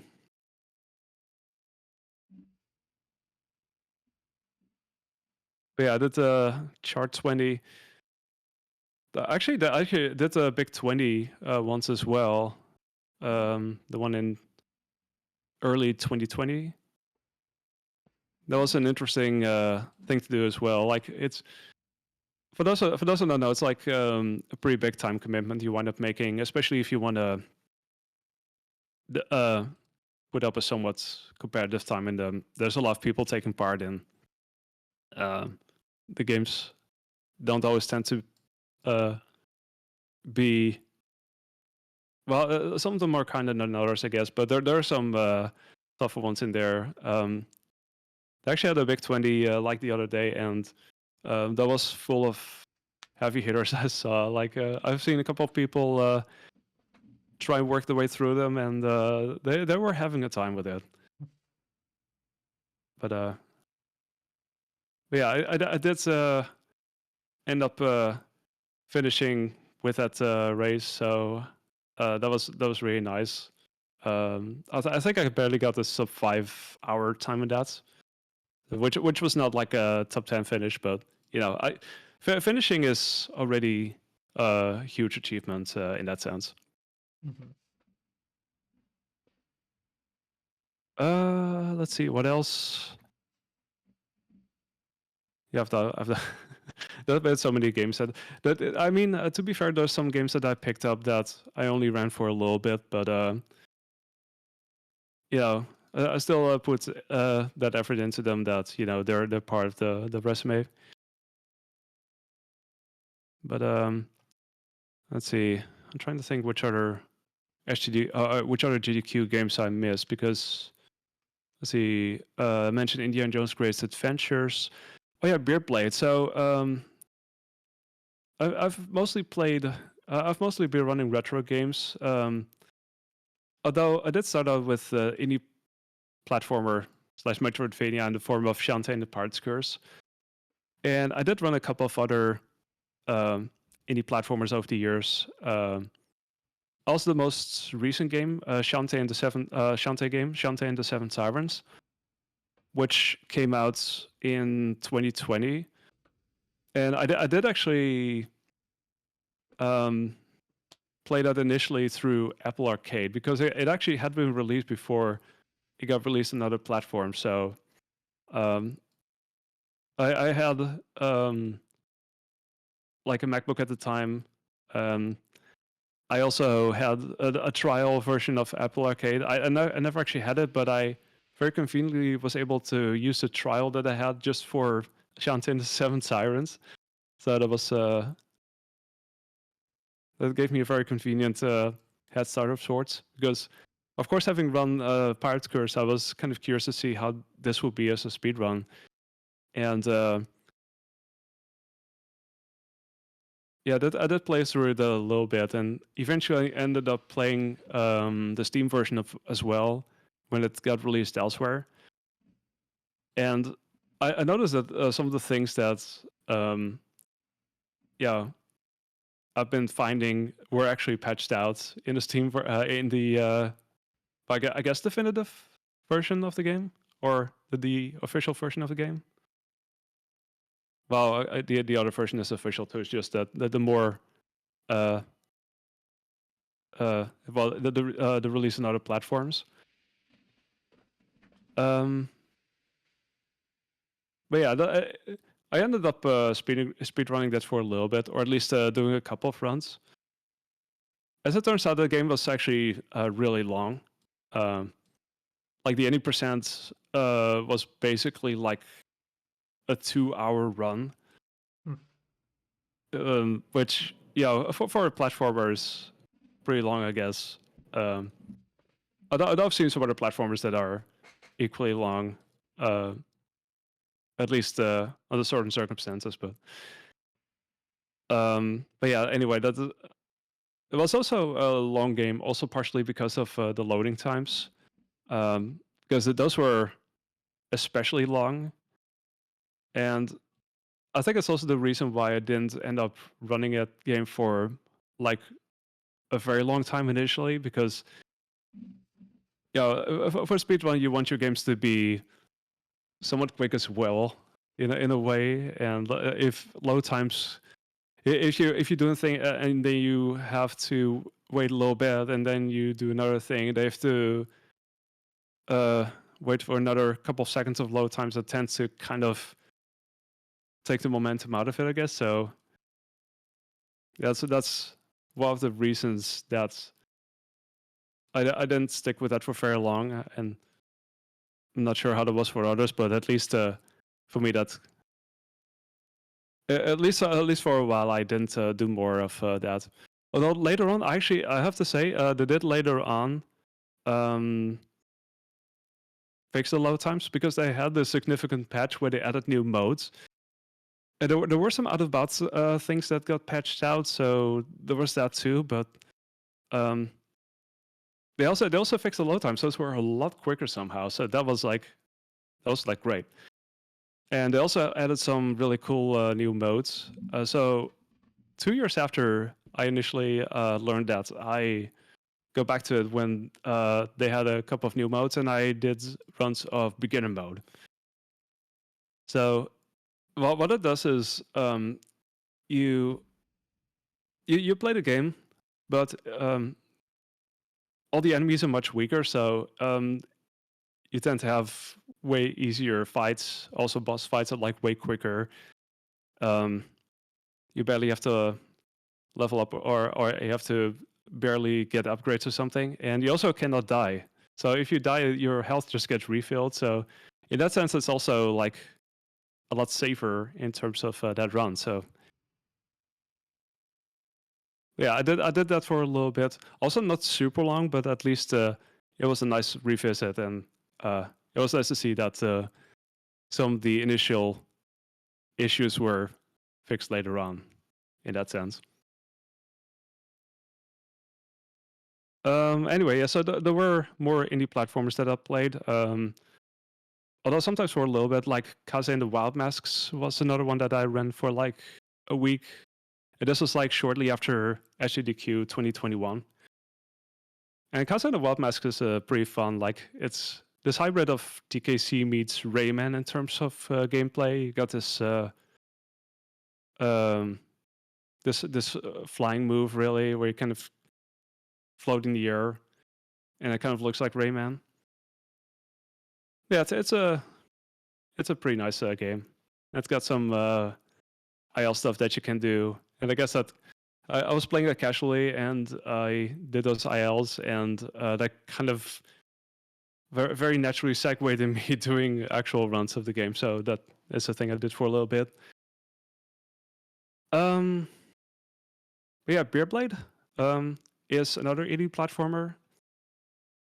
Also, kind of, it reminds of various 16-bit games, but it kind of reminds of DKC in that you have these beard mechanics, as the name suggests. Beard blade. You play this character, and it's your character has a beard that can take all kinds of can shapeshift really, and you can attack with your beard. So there's all kinds of things like that. And at some point you get an upgrade where you can start rolling. So there's some cool tech with that too. Yeah, that's a game that I played for a little bit. It's also not like the shortest game, but I was able to get to sub-hour relatively quickly, and then closer to like sub-50 eventually. And I kind of worked on that every now and then. And then at some point, it was a while since they had on-site events. And at some point, I know that GDQ came back and did more events. Although HGDQ 2023 was still online. But by the time HGDQ 2023 came around, I kind of wanted to see if I could submit anything for that. And by that time, I had a pretty good time in Beerblade because I got it down to sub 50, and it wasn't too far off a world record, which is still by Junkyard Dave, which is a 47:40, I believe. So it's a pretty spicy time there. Yeah, I submitted a couple of games for it. A couple of games that I've been submitting every single time, really, or have been for, well, the past events. You can submit like 5 games max, and I would usually max it out anyway, just to see what I could find, what I feel like, okay, this might be fun to show off. But yeah, I think that was, I don't know, I think it was the first time that I submitted Beerblade. And I didn't have any particular expectations of that because I was like, well, maybe it's too long or something. Because, it's almost an hour, And well, much to my surprise, it actually got accepted. So that was my first time back at GDQ in that time. At that point, I was a little over 3 years since I last went there. So yeah, it was nice being back there. Like, I went back there and it was like, in a certain way, you see everybody and it's almost as if no time had passed whatsoever because, you wind up hanging out online as well. So you still wind up talking, just you don't meet each other in person for quite some time. But you basically picked up where you left off. So that was really, really cool. Yeah, that was that. Yeah, I've been like the past few years, I've been running various other games as well.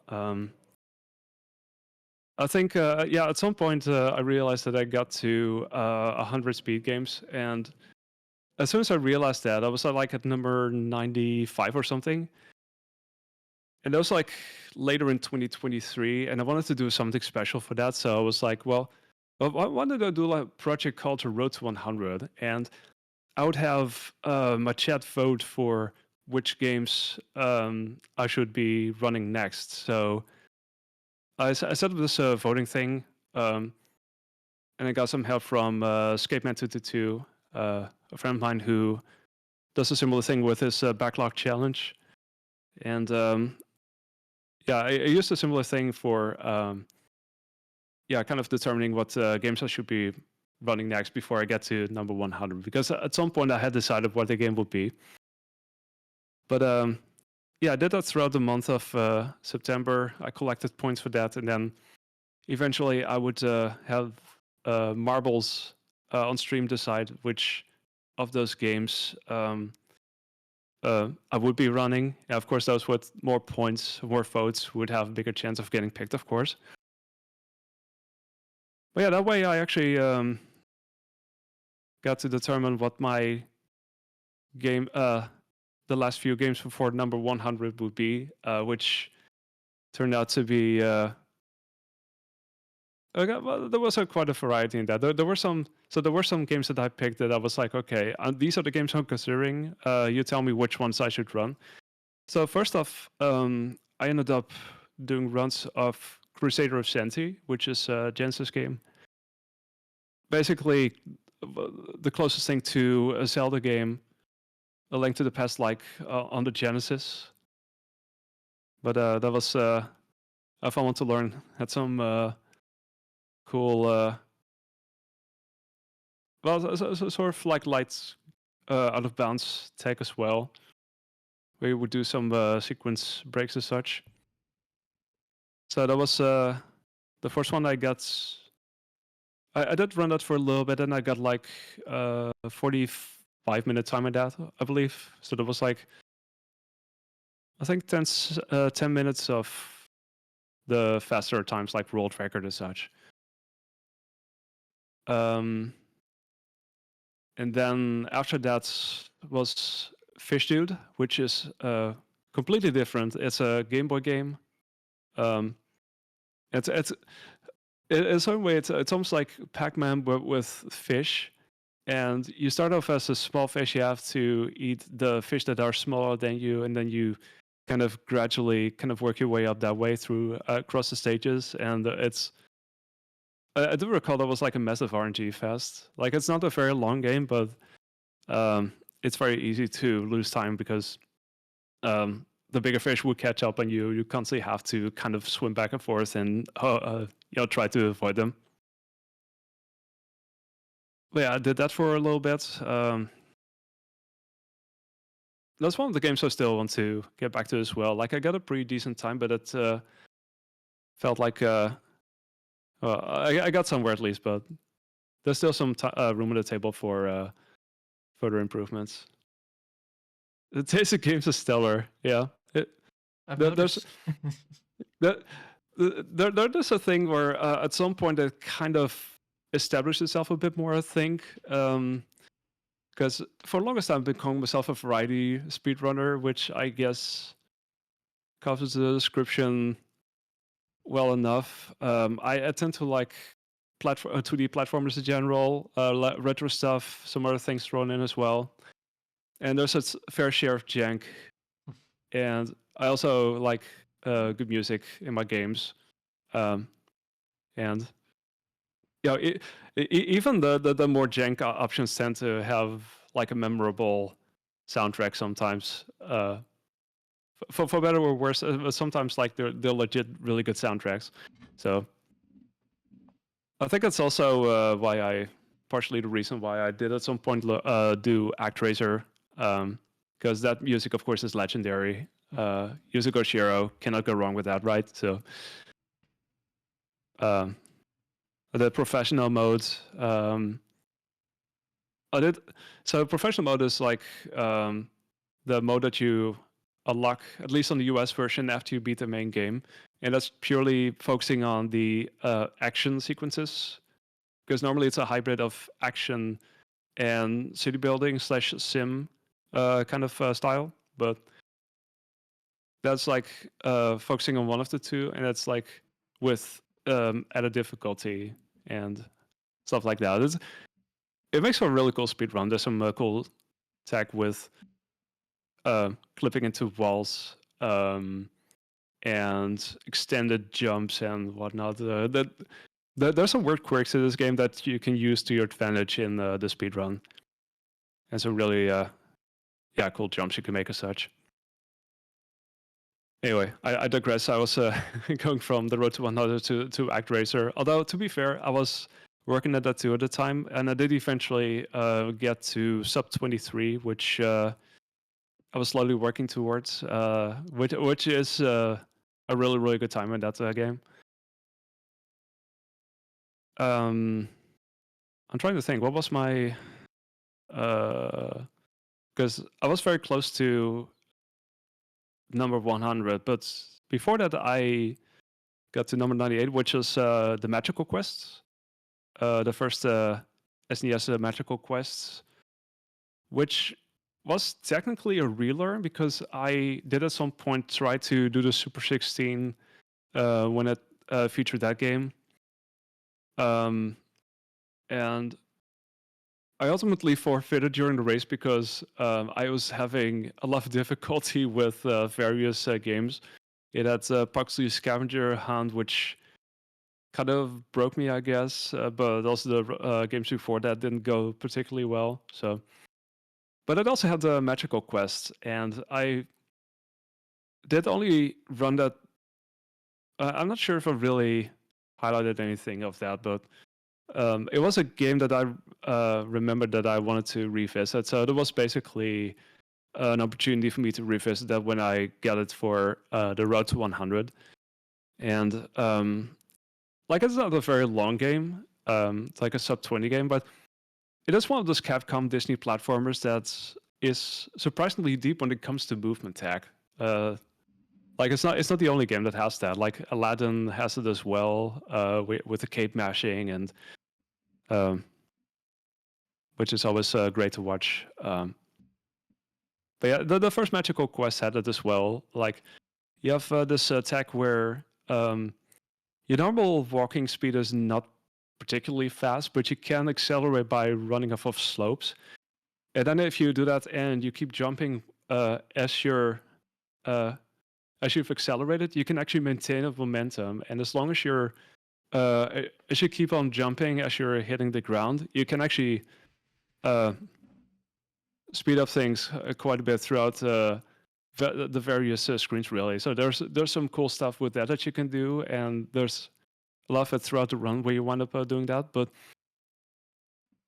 there's also a lot of RNG manip as well, which is surprising. There's various bosses that you can kind of get more reliable enemy that you can get more reliable enemy parents with by grabbing or destroying certain blocks. So it's a really interesting speed game in that sense. There's quite a bit more to it than you would initially realize, because, like, casually, it's not necessarily the longest game, and it's pretty forgiving with continuous lives and whatnot. But yeah, for the speedrun, it's I think it's very much approachable, but there's also a lot of reward to it if you decide to dive further into it and try to understand the mechanics in that sense. It's really it's been very satisfying like that. And yeah, in this case, I was able to get it to a way better result than I had back then, because I didn't spend that much time on it. But in this case, I got it to sub 20, and then eventually got very close to sub 16, I believe. So that was very close to top 10. So, that was pretty cool. And then the last game before the Road to 100 ended was Super Bomberman. It was also a Super 16 revisit, also from the same edition. And also, like, it's a different game, of course, but also an interesting one in that you have, like, these routes. There's, like, what's called an early something route, where you wind up pressing. You wind up starting the game at a certain frame, and you get, like, a certain RNG seed, where you get good level layouts and certain reliable drops, I believe. And then it's a question of carrying that over throughout the rest of the run, really, across the various worlds. And there's a certain moment, I think, in World 4 where if you get a certain result, then you get like a certain there's like one of two layouts that you can get, I believe. So there's like a more ideal layout, I believe, but it depends on how, I don't know if it was how quickly you've done things up until that point. It's been a while since I ran it, but I mean, I did get a pretty decent result in it back then. And also with help from Rayo, who also ran the game and who was able to tell me of a more a somewhat safer route, and that's made it possible for me to get a pretty good time at that. And yeah, that's and then eventually it came to game number 100, which happened like almost exactly a year ago, actually. And that was a game that I loved as a kid, and is also one of those classics, and also like a really long game. But I have been eyeing that as a speedrun ever since, having watched it a while back. And that was Super Mario World 2, Yoshi's Island. Hmm. So, and in this case, Warpless, which is a pretty long category. But it's fun. It's fun. It was a good learn. And as I found out later, it's not like the most punishing category of the game that there is.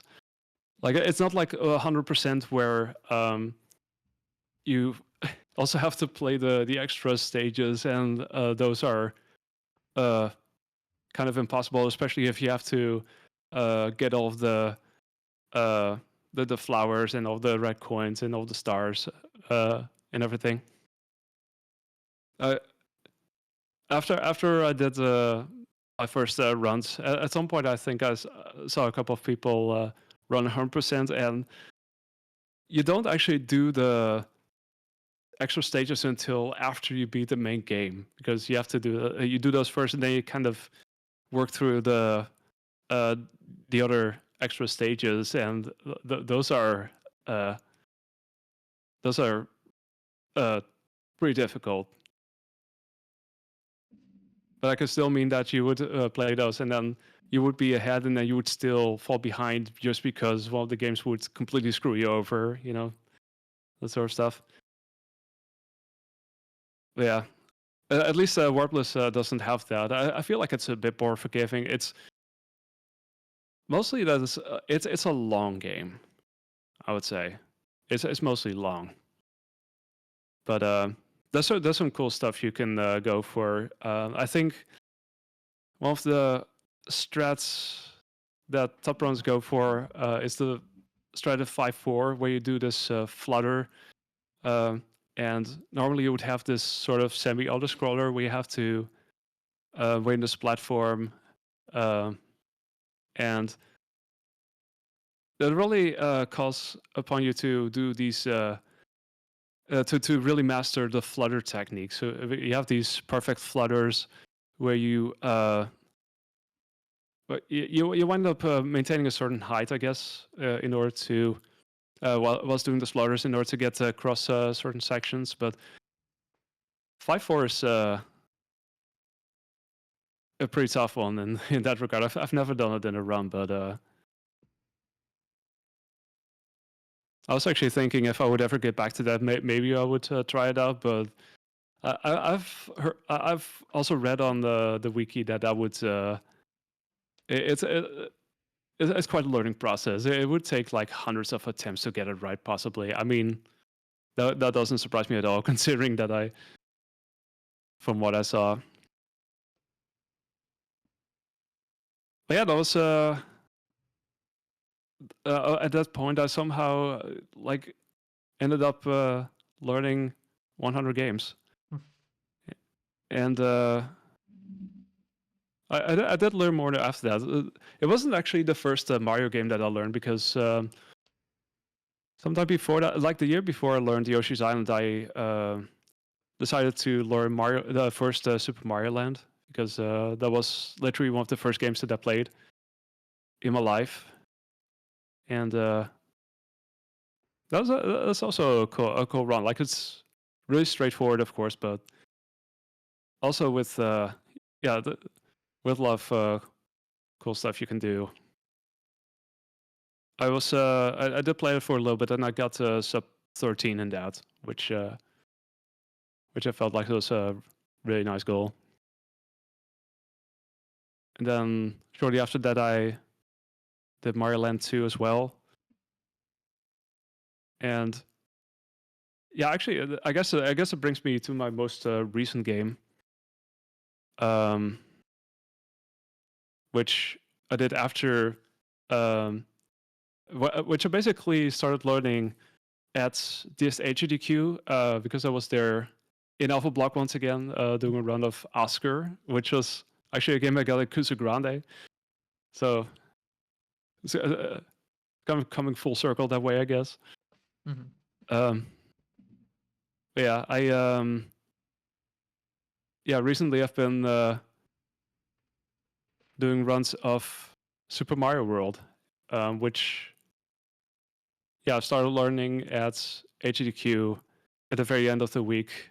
I've been learning 11x glitchless, so that's like one of the shorter categories. But I felt like that was a good entry point. Yeah. The thanks everybody. That is actually from Oscar. Mm. It's yeah. If you see the run, it's basically a game where you place a mascot, you pick up collectibles on movie sets, and every single time you pick up a collectible, you hear thanks everybody. So that kind of became a thing. And if you read the YouTube comments, literally every single one of them, or almost every single one of them, is thanks everybody. So Always gotta have that was the fun to meme show off. phrase. Oh yeah, for sure. Yeah, that was a lot of fun to do.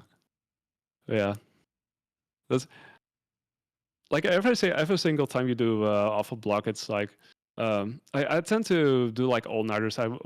If I am there, if I wind up making it over there, I wind up watching the entire thing, really, which it's literally hours and hours, and at the end you're totally sleep deprived, but it was so worth it. But yeah, at the end of that week, I learned Mario World, which is also one of the first games that I ever played. And yeah, I've been doing runs of that recently. I actually was able to get to sub 11, so I was pretty happy with that. And it's a pretty tight run. Like you learn a lot about control schemes, how to hold the controller and to do spin jumps and whatnot. Mm-hmm. And there's of course, the momentum with the cape, where you try to kind of stay in the air and within a certain window, or depending on the moment you do it, you actually gain a more optimal speed. So it also tends to save time. Mm-hmm. And of course, Bowser, where you have to, we ideally would like to have the cape, and then at certain moments you would start moving and taking off at certain moments. There's a whole setup for that. But yeah, that was fun as well. But yeah, that's pretty much the most recent thing I've been doing, and I was actually thinking of doing more of that in the near future. I'm not sure yet, but we'll see how that goes.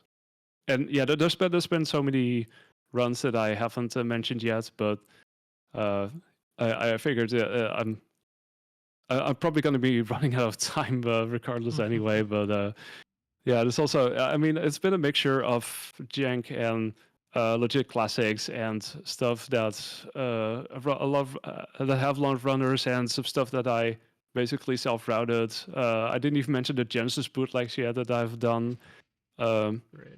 Because that seems to be one of my subspecialties as well, I guess. Run a couple of Genesis bootlegs, which is like an entire thing. Lego Batman.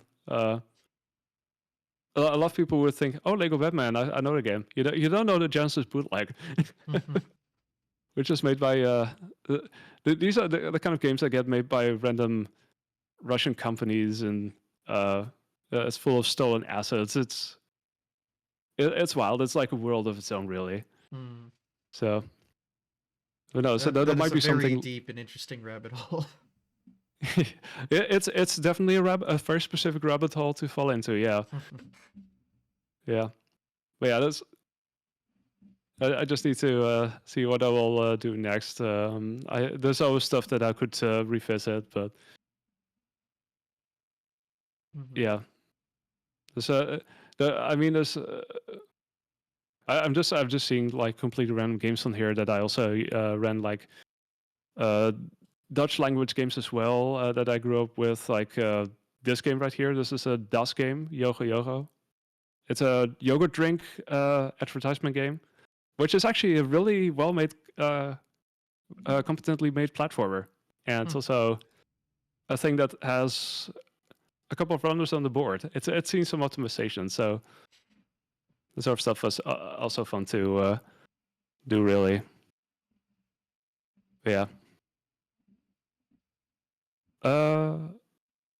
Let's see. I'm trying to think what else I have, but I think I've covered quite a bit. So Hit all the yeah, I would important say factors in your life.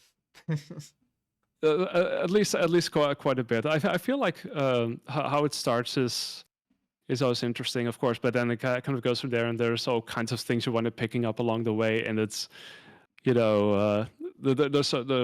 all these things that add to the story as well. But yeah, you could talk about it for hours, I'm pretty sure. But I guess there's like this snapshot of things I've done. All the important things, how you pick your games leading up to events, which there's a lot of there online, GDQ, etc. Yeah, for sure. And also, like local events, like BSG as well. I've done various runs for them over the years. They actually had an event recently, BSG Plus, which is a new week-long event. And they now have 2 a year, so one earlier and usually the one in August, which I wind up going to. That's always fun times too, really. So.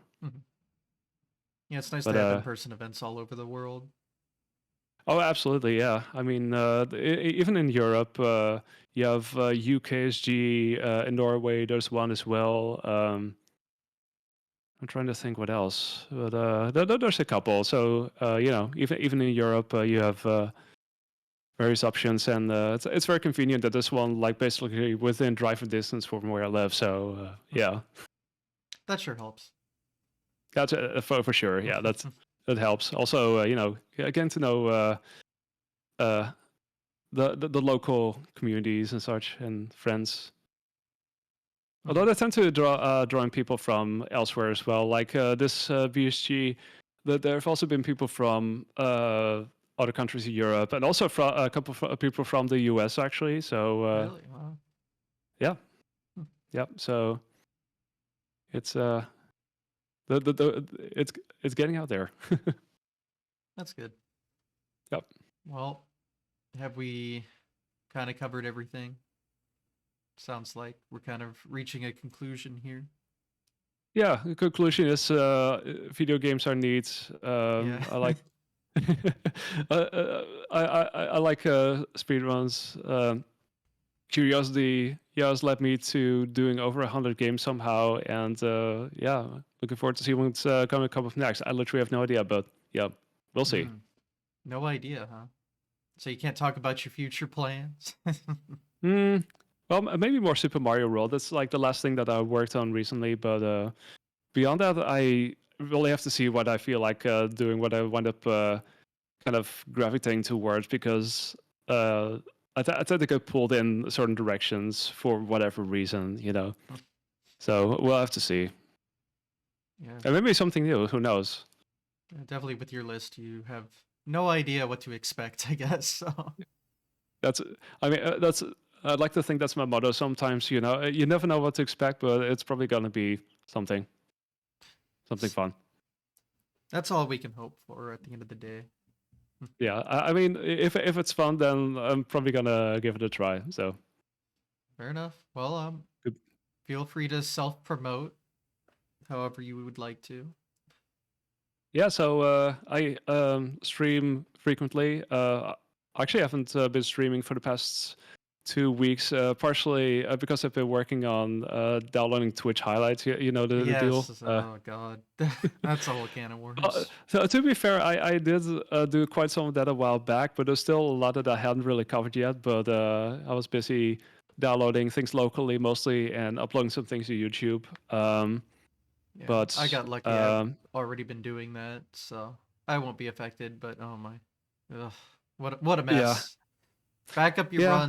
runners. Very important right now. So for reference, I had like it's mostly thanks to the playthroughs that I saved of various things that I did, but I went from a little over 800 hours to 10% of that. Wow. So I've been working hard. But yeah, that's Gotta do what you gotta do. yeah. I mean, at least I got that covered, so it's all worked out like that. But yeah, I've been. I'm gonna resume streaming soon, so I'll need to see what I'll work on next speedrun wise. But it might be more SMW. Who knows? But Mhm. could be anything. But yeah, you can find me the same name, Janglestorm, pretty much everywhere. Also my socials. I do post when I go live there, mostly on Blue Sky, really. But I pretty much have the same name everywhere. So if you like variety speedrunning and like your jank and your gems, then feel free to check me out. Jank and gems. And That's a good motto. There you yeah, go. it kind of alliterates in a certain sense. Well, yeah, Yeah. all the So socials will be available, ease of access, YouTube description yep. on stream. But yeah, I guess we'll call it a day here. So yeah, thanks for coming on the show. Thanks everyone for watching. Yeah. Thanks for having me. I appreciate it. It was fun. Yeah. But yep. But just thanks everyone as always. Watching on Twitch Thanks and everybody. YouTube. Keep doing the stuff. Appreciate it. Again, as I said at the start, I've done so many of these, I don't know how to start or end. So I Yeah. just spew words and hope for the best. So that's how it be. Anyway, well, I'll shut up now and end the stream. Thanks everyone, and take care.